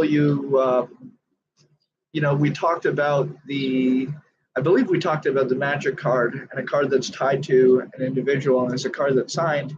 You can always have those moments as well and those magical references that make sense to people. It doesn't necessarily need to be tied to a spectator. It can be tied to a card. Why does the unlucky card keep going in my pocket? Or, the four queens keep jumping to different parts of the deck, or do they just show up randomly throughout? Yeah, they call it running gags, recalls, running gags.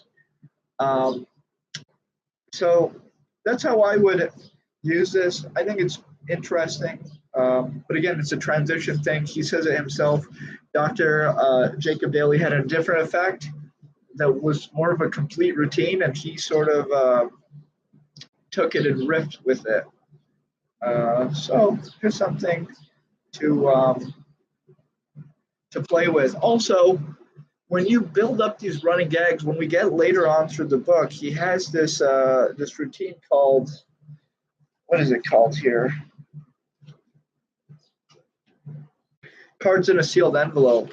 And he has a few of these routines where you apparently have all these cards in one place and they disappear and they end up in a different place, sealed envelope, different pile. So it's always good to just play with these ideas and see if you can introduce them later on so the audience is used to the idea. And when you do it again, it's a surprise, but it's not fully a surprise, but it's more magical because they know that they should have seen it coming, but they didn't see it coming. It's like you were going in one direction and they had this idea that you previously introduced, but then you bring it back. So it's just a powerful little idea, something definitely worth exploring. The Bachelor Queens. Let's go a little bit further. This is chapter 25, a reverse card routine.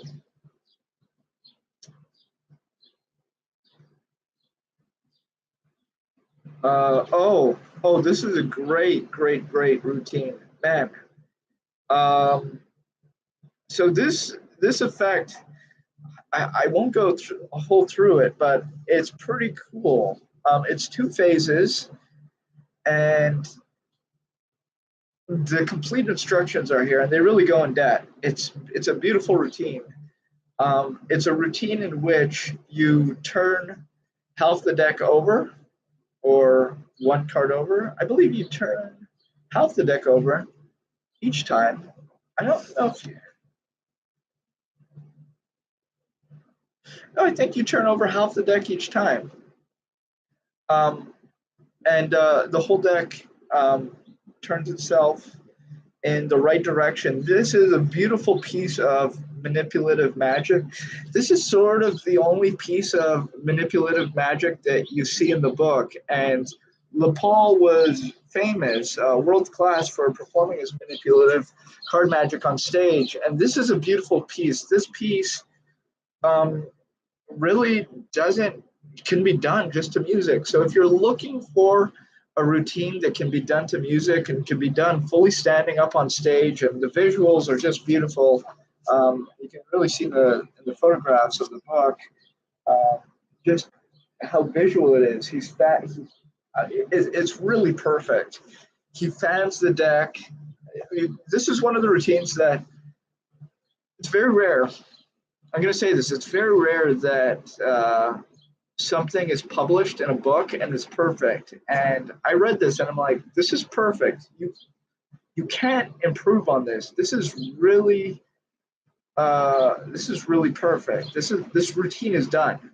If you go through this routine and you do it, it's you can't improve on it.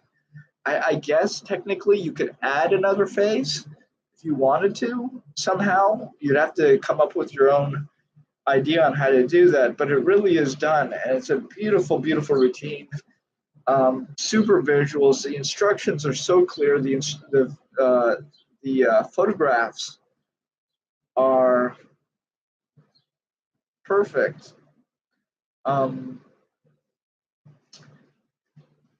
Where would you introduce this in a routine? I would say this would be a great opener. If you're opening up on stage and you're doing a card set, or let's say you're doing a walk-around gig. And so I think we talked about this before in our Studies in Magic group. I usually if I'm doing walk-around, what we call walk-around, usually like to be introduced by the host. And that means I'm brought up on stage or, raised platform somewhere where everybody can see me and I have their attention. And I do, quick 5 minutes, just so that's established. I'm the magician. If they want to see magic, I'll be going around tonight, or they can come to me, whatever happens. And I want to have, a routine or two that's really quick, really visual, gets an idea across that this is good magic. This is what I would use that routine for. One, it introduces your props, which is a deck of cards. And people are going to think, wow, this is a special deck of cards.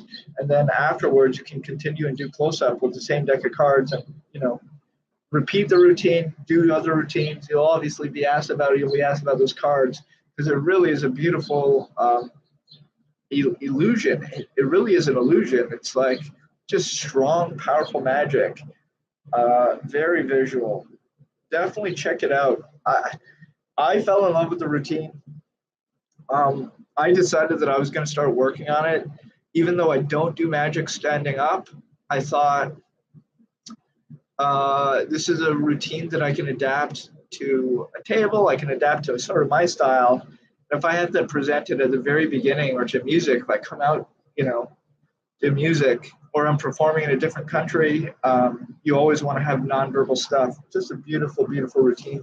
I cannot stress enough of how impressed I was by this routine, and I really can't. It really is good, and even his cleanup. So he's sort of left dirty at the end of the routine, which is I believe there's one card reversed, or maybe two cards reversed. Might be one. Maybe yeah, it is one. One card reversed in the deck at the end, and it's just perfect how he covers it. I will not. You have to go through the book because it's really you have to go through the book with photographs. But I would say pay attention to photographs. Pay attention to all the photographs in this trick, but pay attention to his cleanup at the end by photographs 13, 14, and 15. Because many times when people are trying to hide reverse cards in the deck, they sort of just spread the deck in clumps. Like they'll go really openly through the beginning of the spread because they know all the cards are faced up.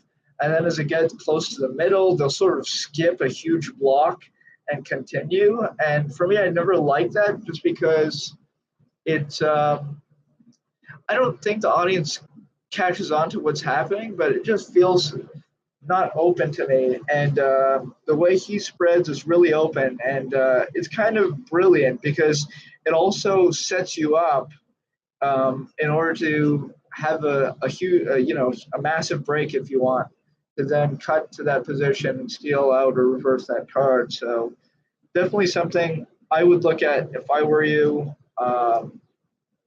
Again, just it's all around solid thinking. I mean, he's just really smart, really smart. Okay, let's. So yeah, great routine, man. It's a routine that I want to do. So I'm gonna start working on it, and I just think it's great as an opener. It's great as like a little interlude. Like let's say you're doing a set, and you split your show or you split your show set in half. So you do 20 minutes and then you take a break and then you do another 20 minutes.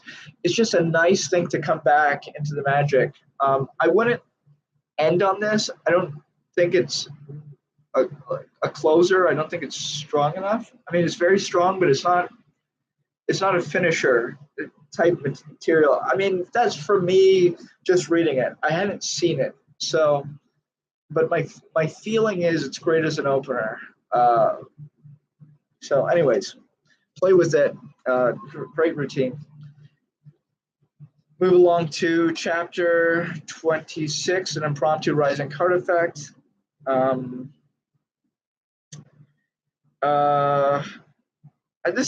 the thing. I'm not a fan of this effect. I've seen many magicians do it. I'm not a fan of this effect. I think it's a little silly. I think it's a little obvious. I don't think it's strong. I think if a card rises, I don't mean move. I think if a deck is horizontal and you're doing the haunted pack, it's absolutely fine if the card never leaves the deck. To me, that's fine.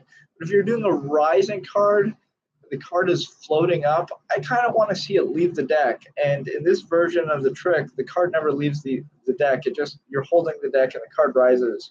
It's a little, it's not great. It's not great.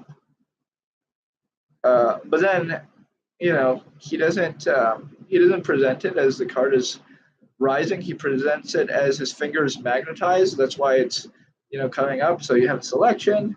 You magnetize that selection. You magnetize your finger, rubbing it on the wall or a balloon, whatever, and it sticks to it, and it sort of pulls it out. I I'm not in love with it. I'm not in love with it. If you are, that's great. Um, I've seen a few people do really cool magnetic acts. Shutagawa is working on a beautiful magnetic act in which coins are magnetized and knives, and it's all. Actually, I don't want to ruin don't want to ruin the act for you, but it's really cool. You really get the feeling that he's magnetizing all these objects. I also saw another routine that reminded me of that. I just saw it yesterday. I was watching the Festival of Magic from 1958. It was a program aired on RCA, and it's where Cardini's act was. So I had to get the original files because I'm planning to cut up some of those performances to put on Before Magic. And one of the acts, I forget the name. I believe it was an Asian performer who had this beautiful act with that exact concept, with things becoming magnetized, knives, and it's really deceptive. I mean, I was looking at it, in the video, which you'll see eventually. They kind of screw up and they drop one of the props, but it just makes you feel like, man, this was magnetized. Like you're looking at it and you're like, how's this working? You think that it's one of those things where you're trying to figure out the trick, but the performer's constantly disproving your thoughts. It's sort of like a challenge where you're thinking of a thing and the performer's constantly disproving your thoughts, your solutions, which I think is very interesting. Oh, you use the method from Royal Road. That's awesome. It's a cool for me with those routines. I would say for me, what's the big picture? Malini, we talked a lot about Malini previously and his magnetization routines, um, where he was, using the static electricity to guide his cane. He would balance his cane on a chair and move it with static electricity. What else? Would he just use his cane, or would he use something else? I'm trying to remember. All I'm remembering is cane. But I just like that idea where you introduce an idea where you do have these powers, this magnetic power, but you don't only limit it to one thing. You're able to do it with more than one thing. You know, um, I wonder if anybody's ever tried that with PK touches. Because PK touch is kind of cool. It doesn't need to be an invisible touch. Usually it's like an invisible touch. You're touching somebody and then that person is connected to another person by magic. I wonder if it's ever been presented as in, I'm going to touch you magnetically. Would be interesting to see that tied into, this sort of thing. Yeah, with oh yeah. Yeah, yeah. You use magnetic touches with knives. Yeah, yeah, from Royal Road. Yeah, you know, it's a cool thing. It's nothing. I haven't explored it too deeply. I haven't done any magnetic work, but I think it's cool. Like when Malini, going back to Malini, when Malini does the magnetic fingers, and he starts off by making the cigars stick to his fingers magnetically, and then he moves it to the knives. I think it's a cool thing. I've seen it. It's sort of inexplicable to people. Um, Definitely look it up. It has an effect to people because people look at it and they know the object is normal and they're like, how the heck is this working? It's one of those types of magic that it's sort of weird. It's not like it's an effect, but it's not an impossible effect. It's a puzzle, but it's a strong enough puzzle that is magic. I don't know how to go deeper into it without talking about it for hours. So let's just leave it at that and get on to the next trick. So we have chapter 27, which is transposition of four aces. Let me just look at this briefly.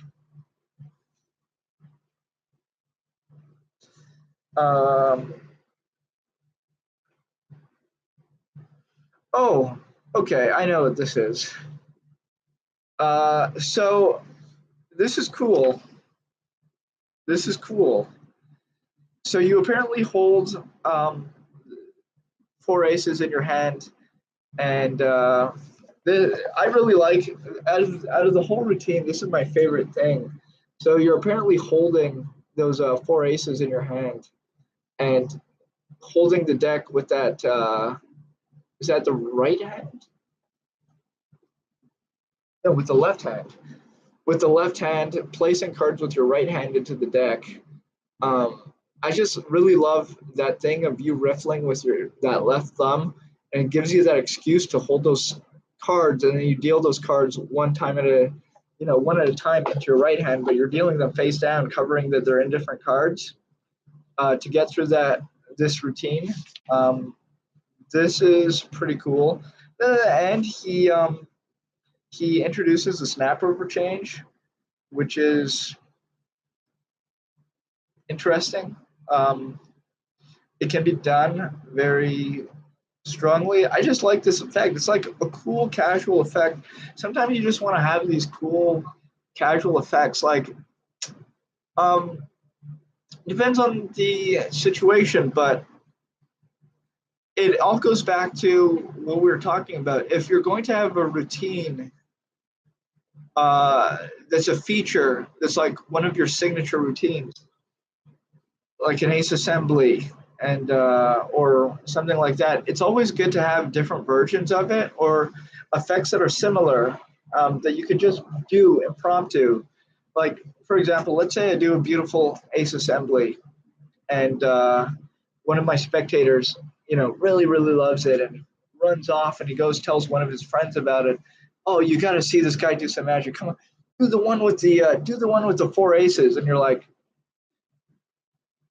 shoot, because in some instances you can't exactly do the whole procedure the same way through a second time. So it's nice to do an effect that's similar, or do the same effect but with a different technique, different presentation, different version of it. So just it's always good to have on hand different versions of your favorite routines. That way you can always do them under different situations. For example, you have a version where they're holding the deck, or you're using their hands as a table, or you're doing it on a table, or you're doing it on stage, or doing, just having different versions for different situations. We talked about it, and I always repeat it because I think it's so valuable just to find different versions and see which ones you like, and not limit yourself to one version. That doesn't mean at the same time you need to know 10 versions, but it really helps you when you're sort of halfway in a routine. Let's say you get challenged. Let's say you're doing an ace assembly and somebody says, oh, let me do this, or let me shuffle the deck, or let me, hold on to those cards. Let me see those cards. Then on the fly, the more versions of the trick, you can immediately adapt and be like, okay, yeah, you take these cards, you put them in, or, whatever the procedure is, you can make those changes rather than having a routine where you're sort of tied to doing stuff one way. You have different options where you can get to that same ending, sort of same ending, maybe a little bit different ending, but you have different ways of getting there. So when those situations come up, you can handle it. Okay. Let's go to chapter 28, the handpicked aces. Yeah, great comment. And you have a better trick this second time. Yeah. It all goes back to being able to defy their expectations. Like, you never want to give people what they think they want to see in magic. You always want to give them something different or something more. It's nice to have surprises. Doesn't mean you want to have surprises every single time, but sometimes. Okay, the handpicked aces. Effect: the 4 aces are placed face up on the table. Spectator is asked to indicate which is his favorite ace. The 3 remaining aces are returned to the deck, each placed in a different part of the deck. After shuffling the deck, 6 cards are dealt face down in the mystic pattern shown in photo 5. The aces are now apparently caused to appear whichever row is chosen by the spectator. So this is pretty cool. let's go here first. So let's talk about his this technique here that you can sort of see. I mean, again, never sort of use this as your reference. Go through the real book. I'm just sort of making some notes so that when you go through the book, you can see the real thing, because obviously you can't get the photos, but just pay attention to that. Those three cards that are outjogged from the deck are only one card off from each other. But he just shows this cool method of spreading the deck and inserting those three cards, but so that they each have only one card in between them. And then, he does his little technique, um, shuffles it, whatever, gets those cards to the top of the deck, and then deals out the cards in this V shape. And so that in one of those rows is all the aces, and one is in different cards unknown to the spectator, and yeah, I know, it's so smart. It is so smart. It makes it so easy. It makes it so easy. Um, so again, pay attention to his insertion, um, because as he puts those cards in, I think that's the most important thing. I'm sort of like covering it as he puts those cards in. He's putting them in that position and then sliding it out and moving it further down. So you have so many cards in between, but you can't tell exactly where it is. Push in, close that spread, and you. Anyways, it's great technique. Great technique.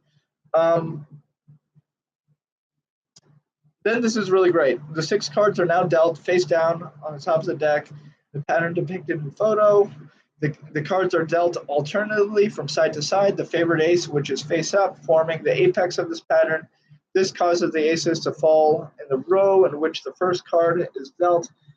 The spectator is asked to place both hands upon the cards, one hand upon each row. So 2 hands out, they put 1 hand on each row. The spectator is then instructed to raise either hand he wishes when the performer counts to 3. 1, 2, 3. The spectator raises one of his hands. Regardless of which hand is raised, the performer is able to make it appear to be a free choice by the following ruse. Should the spectator raise the hand which covers the aces, the performer requests the spectator to turn those cards face up. Should the spectator raise the other hand, the performer merely pushes these cards to one side and asks the spectator to turn over the cards he is holding. They, of course, prove to be the other aces. In either case, the other cards are subsequently shown to be in different cards. The climax always brings up the question as to what would happen if the spectator had raised the other hand. To this, the performer replies, I have often wondered about this myself, but strange as it seems, the aces have always been in the group chosen by the spectator. Now, this is really, this is one of those routines that sort of flies by the radar. This is a really simple trick that you can sort of do at any time, and I actually really like this trick. I've only done it. This is the type of trick that you sort of learn when you first get into Magic, and it's like a beginner's trick, a very simple trick, and then you sort of forget about it. This is a great trick because you can really play it up. You can really play it up, and if you combine it with some of the other stuff that he shows through his different routines, where you seal cards into envelopes and you have cards set aside and you're switching them out in the ways that he describes in different routines, you can make it seem as if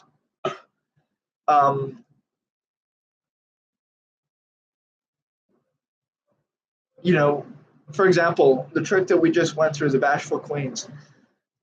Let's go through the deck. You change the routine a little bit. Let's go through the deck. Oh, which one is your favorite ace? The ace of clubs? Oh, here's the ace of clubs. Let's try to find the other routines. You know what? I can't find these other routines. Let's look through the deck. They're not there. Oh, they're because it's in this pocket, and this pocket. That's where the queens always jump to. But wait, let's put these queens back in my pockets and leave this on the table. You know, you can play with different stuff and get through to different scenarios. So it's very interesting. I love it. I love how you can either make it as a sort of coincidence effect, or you can really play it up. You could even, by the way, just because there's only one row that's revealed, like for example, just because he reveals it this way doesn't mean that you have to reveal it that way. You can sort of turn this into a game. You can place those aces and have a set pattern where it's like one card on this side and then the middle card is on the other side but in the middle, and then one card is like this, and you have him put his hand on two cards at a time. So instead of having his two hands on one pile at a time, you have his hands on one card. The card,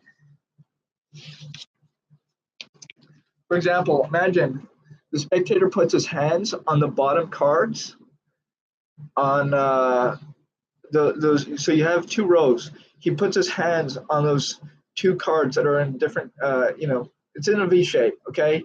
He puts his left hand on the left pile, right hand on the left, this card, this card and this card, okay?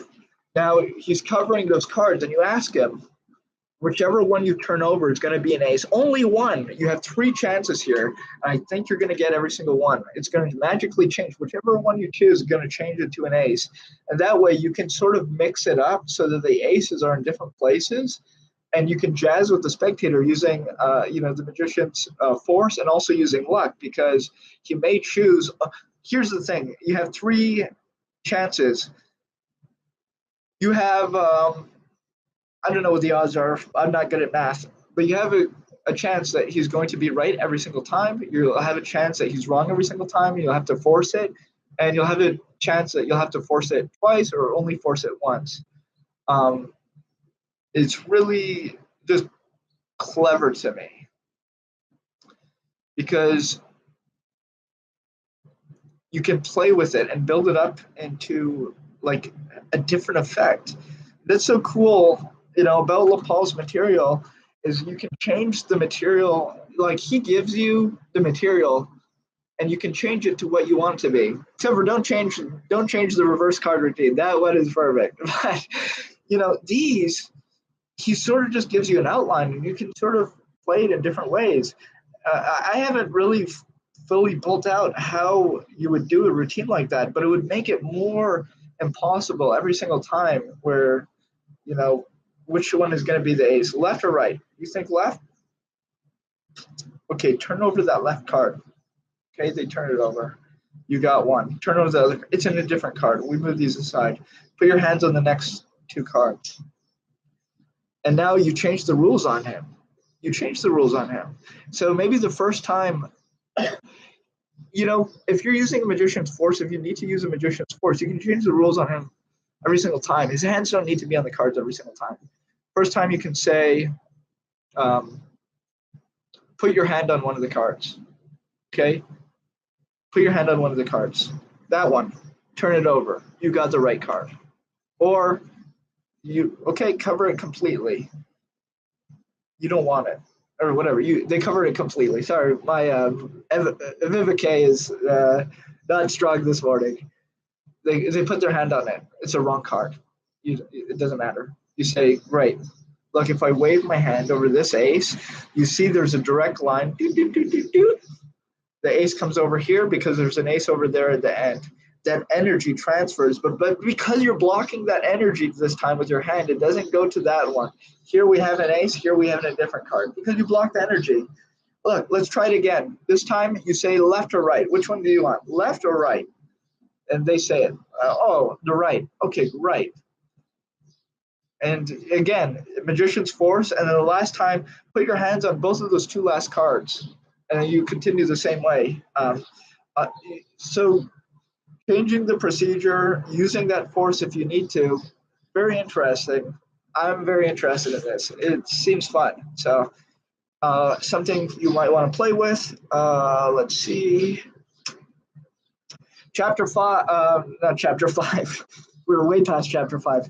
Chapter 29, aces up. For a straightforward effect, the following is hard to beat. After placing the 4 aces on top of the deck, they're dealt face down in a row across the table. The deck is then placed face down on top of the last ace. By riffling the edges of the deck, the aces apparently cause to travel upwards through the deck and is removed from the top. The same effect is repeated with each of the remaining aces. This is an effect, if you've ever seen Rene Levant, he sort of does a Jacob's Ladder routine. This is a very simple routine, sort of really powerful. And the cool thing about this is repetition. But this is a very simple version. And when I say simple, that just means it's direct. It doesn't mean that it's not technically demanding. This is sort of technically demanding, but powerful effect. You might want to play with it. But the effect is exactly as described. You show 4 aces, you apparently deal them out on the table, you place the deck on top of each ace one at a time, riffle, and the deck, the aces jump up. They travel through the deck and come up to the top. That's about it. Going to chapter 30, we have the gymnastic aces. This is one of the most spectacular of all 4 ace effects. This is the type of trick that will long be remembered and talked about. So this is a trick where you guys have probably seen this. I know that Eric Mead does it. You've probably seen it on video before. But basically, you weave the deck together, and then the spectator holds on to one side of the weave deck and sort of shakes the deck, and one card jumps out of the deck, and it's the ace. And then he does it 3 other times with 3 other aces. You guys have probably seen this a few times, so there's not much I can add. However, the book says something which I always see people screw up. So I'll tell you how most people do it, and then I'll tell you how LePaul did it. So most people do it. They have those cards selected, lost in the deck, shuffled, weaved, and then they shake the deck up and down, and you have a card come up. They say, let me try it again. They're wiggling that deck, and a card comes up and flies out of the deck. They do it again. The deck wiggles up and down, and a card shoots out of the deck. For me, this whole thing of wiggling the deck up and down sort of gives away that you're dislodging the top card. Because the reason people wiggle it that way, by the way, is because they can't control it. And so they're not too sure when it's going to come out. So they don't want to say, okay, 1, 2, 3, boom, it comes out. The way LePaul did it is totally different. He would do the same thing, but no wiggling. He'd just say, okay, at the count of 3, one of the cards is going to jump from the deck. 1, 2, 3. He'd snap that deck, and a card would jump out, like it'd jump out of the deck. He'd say, okay, which one did it catch it, whatever. And he says it in the book. He says a sharp whip-like shake of the cards will cause the top card of the upper half to leap from the deck. By repeating this action, each of the aces is caused to jump one at a time from the deck. It is impossible for the eye to detect what part of the deck the aces come from. You see, when you wiggle that deck over and over again, people start to see okay, it's coming from the top. He's sort of loosening it from the top. But he does it completely differently. He sort of treats it like a whip. He just, and those cards just snap out. So I've never seen it done that way, but I'm assuming it can be done that way with practice, getting those cards one card at a time out.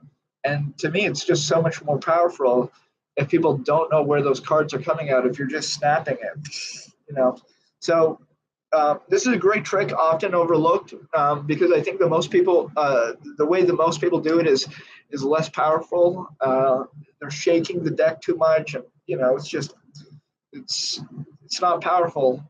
Whereas he was doing it as more of a whip,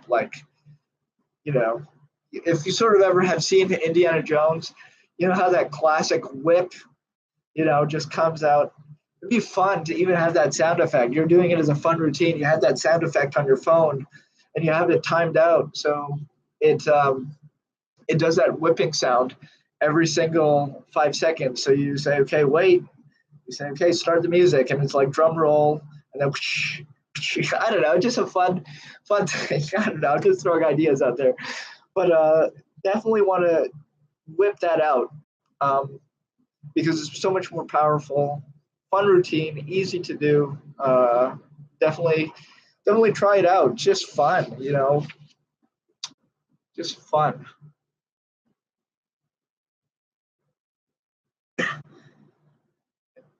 I think most people stay away from this routine. I'm glad. I hope you do try it. I hope you guys try it. I Because it's one of those things that people sort of stay away from because they see other people doing it, and it's never strong. Like whenever I've seen people do it, even Eric Mead. There's a video of Eric Mead doing it, and Eric Mead's a very good magician. He doesn't snap it out. Um, he has that. It's very clear in the book that it should be one action. One action. You snap, and it comes out. You could even, Dennis Bear. He has his rubber band, and there's other people who use that invisible flea, like that acrobatic flea that makes stuff, do acrobatic things. Like, oh, it's going to jump all the way through the air and jump into the deck and find your card. Sometimes people use that for rising cards. I think it would be cool for this. I have an acrobatic flea. We're going to throw it into the deck. This is his course, and you make his course where it has 52 levels, zigzag pattern. He's going to be able to jump out of the deck with your card. So 1, 2, 3, and he jumps out with the card. Anyways, just something to play with. Okay, jump back into the deck. Do it with the next one. 1, 2, 3. And he jumps. Anyways, fun little routine, something to play with. Which leads us to chapter 31, which is the final trick in the book, and it might be the best trick in the book. I mean, there's a lot of good tricks in the book, but this is one of the best ones. It's called Cards in a Sealed Envelope. Guys, it doesn't get better than this in terms of envelopes. So I have never seen this trick done. This is a great trick. I think so. I know for sure Ascanio, he might not do this exact trick, but he does a variation of this trick, and it requires 3 envelopes, and the gaff is made in a way. It's just brilliant. It's just brilliant. You really have to kind of do it. Please explore this effect. So there's a video of Ascanio, which I'm going to release. It's a performance. It's kind of hard because I'm trying to cut up the different performances and decide which ones I should, because I have hours of him performing, but I have to decide and I can't just release a whole video because it's sort of part lecture, and it's in Spanish, and anyways, it's complicated. So I have to decide how to cut it. But one of the tricks he does is a version of this routine. And the cool thing about this routine, when you pull out that stack of envelopes from your pocket, you pull out that middle envelope, and you say, it's sealed. You are able to show that the envelope is sealed and completely unopened from both sides, and the cards are inside. The signed cards are inside. Or I don't know if he signs in this routine, but you can have them signed. Any card signed in this routine, and it's just really beautiful because you're able to show that envelope from both sides. The rest of the routine, the beginning, where the way he switches out those 3 cards, I think is sort of weak. But this thing of finding those signed cards in the envelope is so strong because you're able to show it. And he shows you how to show it. There's illustrations. It's just beautiful. He's able to he's able to hold the envelope in a way where he shows you, because there, I mean, the envelope's sealed, but there's a part of it that's open. But he has this great thing on how he's able to show you both sides of the envelope. You kind of have to read it, look at the illustrations, and you can also see it in the Scanio video, because the Scanio does this exact technique to show that that envelope is is totally normal, closed, sealed, and it's just a beautiful illusion. And then when you open up the envelope, you can have the spectator help you rip open that envelope and examine everything.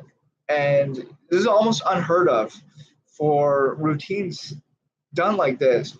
You're always sort of left dirty, but this routine, you're left totally clean.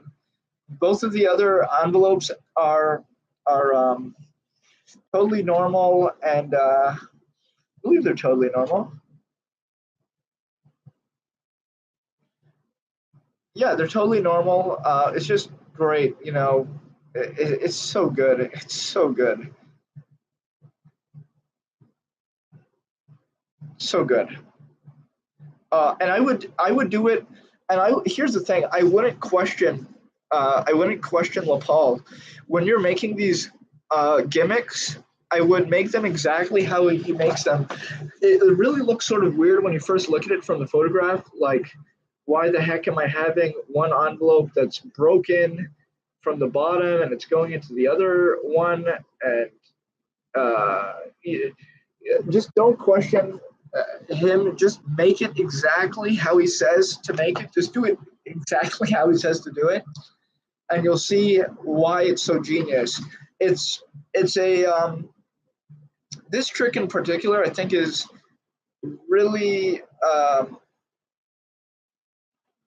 overlooked by people, just because it's sort of hard to understand what's happening from just reading it and looking at the photos. You kind of had to do it, but it's so strong and it's so good. And the only thing that I would note is magicians. Most people would carry envelopes and correspondence in their pockets. A few decades ago, before email, before the internet, people would write letters to each other. So they would always have a bundle their envelopes. People would keep letters. People would write messages to each other, and they'd keep it in their archive, put it on their shelves, and they'd always carry about. You receive a love letter from your lover, and you keep it in your pocket. You have other people who you're writing to, and maybe it takes you time to write those letters. Maybe you're writing a 4 or 5 page letter, so you keep those in your pockets. It's very common. It's less common that people keep letters in their pockets today. So maybe the way that you would introduce that is to tell a story about magic, and to tell the story, and saying that one of the things you do is you collect old magic secrets, and maybe the story that you tell is a story that's real, and you say, I collect old magic secrets. And the way the magicians would communicate back in the day when there wasn't email and text messages, is they would write letters to each other, and magicians would actually share secrets with each other in writing. So they'd work on a routine at home or use it in their show, or and they would write that idea out, and it would be like 3 or 4 pages, and then they'd mail it, and it would be very secretive. They'd mail it, and they'd keep these envelopes and these letters for their whole life, because it would contain all their secrets from their friends. And sometimes these magicians die, and their secrets end up on eBay. The family doesn't know that those are their most treasured magic secrets, so they sell it on eBay. They figure they can get $50 for it, $100. Maybe some magician will want to buy it, and I collect these. I find them whenever they pop up, or you could say that somebody wrote it to you, somebody gave it to you as a gift, whatever. Just so you have that reason why you have these letters on you. Like, I feel like when you're introducing something that's a little unusual, you sort of have to comment on it. Especially us younger people, you sort of have to comment. Maybe if somebody's older, they can sort of get away with it. They have a bunch of random letters in their pocket, but you're a young guy. It's unusual that you're carrying around a bundle of letters, so you want to talk about it. and sort of just introduce those as props. And maybe they're even real. You can actually get some of these letters on eBay, or you can make fake ones, and you just keep them around, and you keep them as part of the story. And this one thing that people forget a lot of times in magic is how interested our audience is. So if you say a story like this during the show, during your performance, people will always ask you about it after. They'll want to talk to you about it. So having these props that you can talk about, and you can actually, if it is real, you can then talk about the magician, and they'll want to hear those stories. And oh, this is, and maybe it even leads into a trick. They ask you about it. Well, I can't. I can show you this letter. I can't let you read it though, because it contains a secret to this magic trick. However, I've been studying this magic trick, and it's really, really good. So I can show you the trick that's written in here and the secret to it. But this secret I can't share with you. I have to put it back in my pocket. But here's the trick. You can use that to lead into another effect. So just a short little idea of how you could carry those envelopes and letters around with you today. In this modern world in which it's so rare, you could do it. And you could say the reason I carry it around with me is, one, it's a treasure. And the other is I'm constantly studying it, because I've started to, I'm performing it, and I'm just trying to figure out all the small details. Anyways, and then so when I have that video up, I will be sure to let you guys know in the Patreon thing. And it'll be on the Before Magic YouTube, Scanio doing this effect, cards and sealed envelope. I believe he does a little slight variation, but has the same ending. You have the whole thing with the envelopes. Great. So you guys will find out about that. And unfortunately, we're at the last page. Well, the last few pages. This is the Dover edition, so he has advertisements for Tarbell. So if you had not heard about Tarbell, there's all these advertisements on Tarbell, The Real Road to Card Magic, Encyclopedia of Cigarette Tricks, The Doc and His Deck, Marlowe Without Tears. Some of these books. So I'm making. Although it's quite a process, I'm making these PDFs of these classic magic books that I want to sell on Before Magic. And these are all books that are out of copyright and just old magic books that I can create, and I can legally make my own version of ebooks of. So there's a few of those that I'm working on. Sort of a big project, and they won't just be the regular version. I'll write brand new introductions to them. So it'll be, a few pages of relevant introductions on them. And I also want to, although this is very hard, and I won't annotate all of them just because it's too much work, but I want to annotate some of them. So I want to do an annotation of The Expert at the Card Table. I want to do an annotation of The Royal Road to Card Magic, some of the Hugard and Browie stuff, and get some friends to annotate some books as well. For example, my friend Mark Lewis, who is who's a great magician. Well, I don't know if he's a great magician, but he's great at many things. He calls himself a great magician, which is why I'm not calling him a great magician, because he always calls himself a great magician. But he has an annotated version of The Royal Road to Card Magic, which he wants to release. So I'm talking to him right now about releasing that. So hopefully we'll have those really high quality ebooks, and maybe even publish some of them into real books. But yeah, Maddie at the Card Table. I actually one of the side projects which I am doing, just as a fun little project, although it takes a lot of work, is I want to redo The Expert at the Card Table, but with me doing all the techniques. So it's the same book, the same techniques, but with me doing the techniques in the photographs and in the text. So it'll be a complete revelation of how I would do the techniques in the books and how I would do the tricks. I think which would also tie into the annotated version, but it's sort of big because it's a big project. I need a lot of photographs, and yeah, so hopefully we can do it one day. That'll be a project I have no information on other than I want to do it.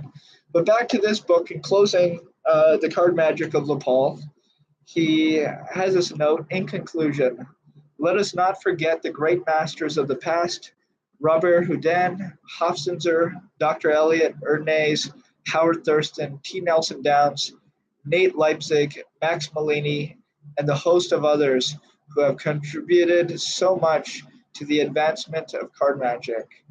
We who are their heirs to the secrets of these great artists can best pay homage to their gems by carrying on their effects to improve and perfect the art. LePaul. So just a beautiful note from him, and it's quite interesting to see the magicians that he lists here. These are his favorite magicians. You can clearly see that, and it's interesting to see who he includes and who he doesn't include, and you can see his style and who has influenced him. But yeah, this is the book. This is it, and it's a great book.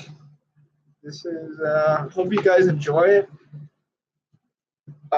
Unfortunately, I don't think I'll be able to turn this into an ebook. I don't think you can get it as an ebook. Let me do a quick search.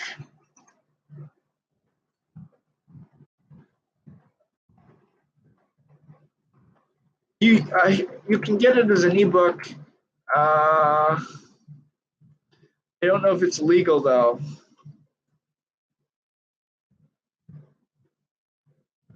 So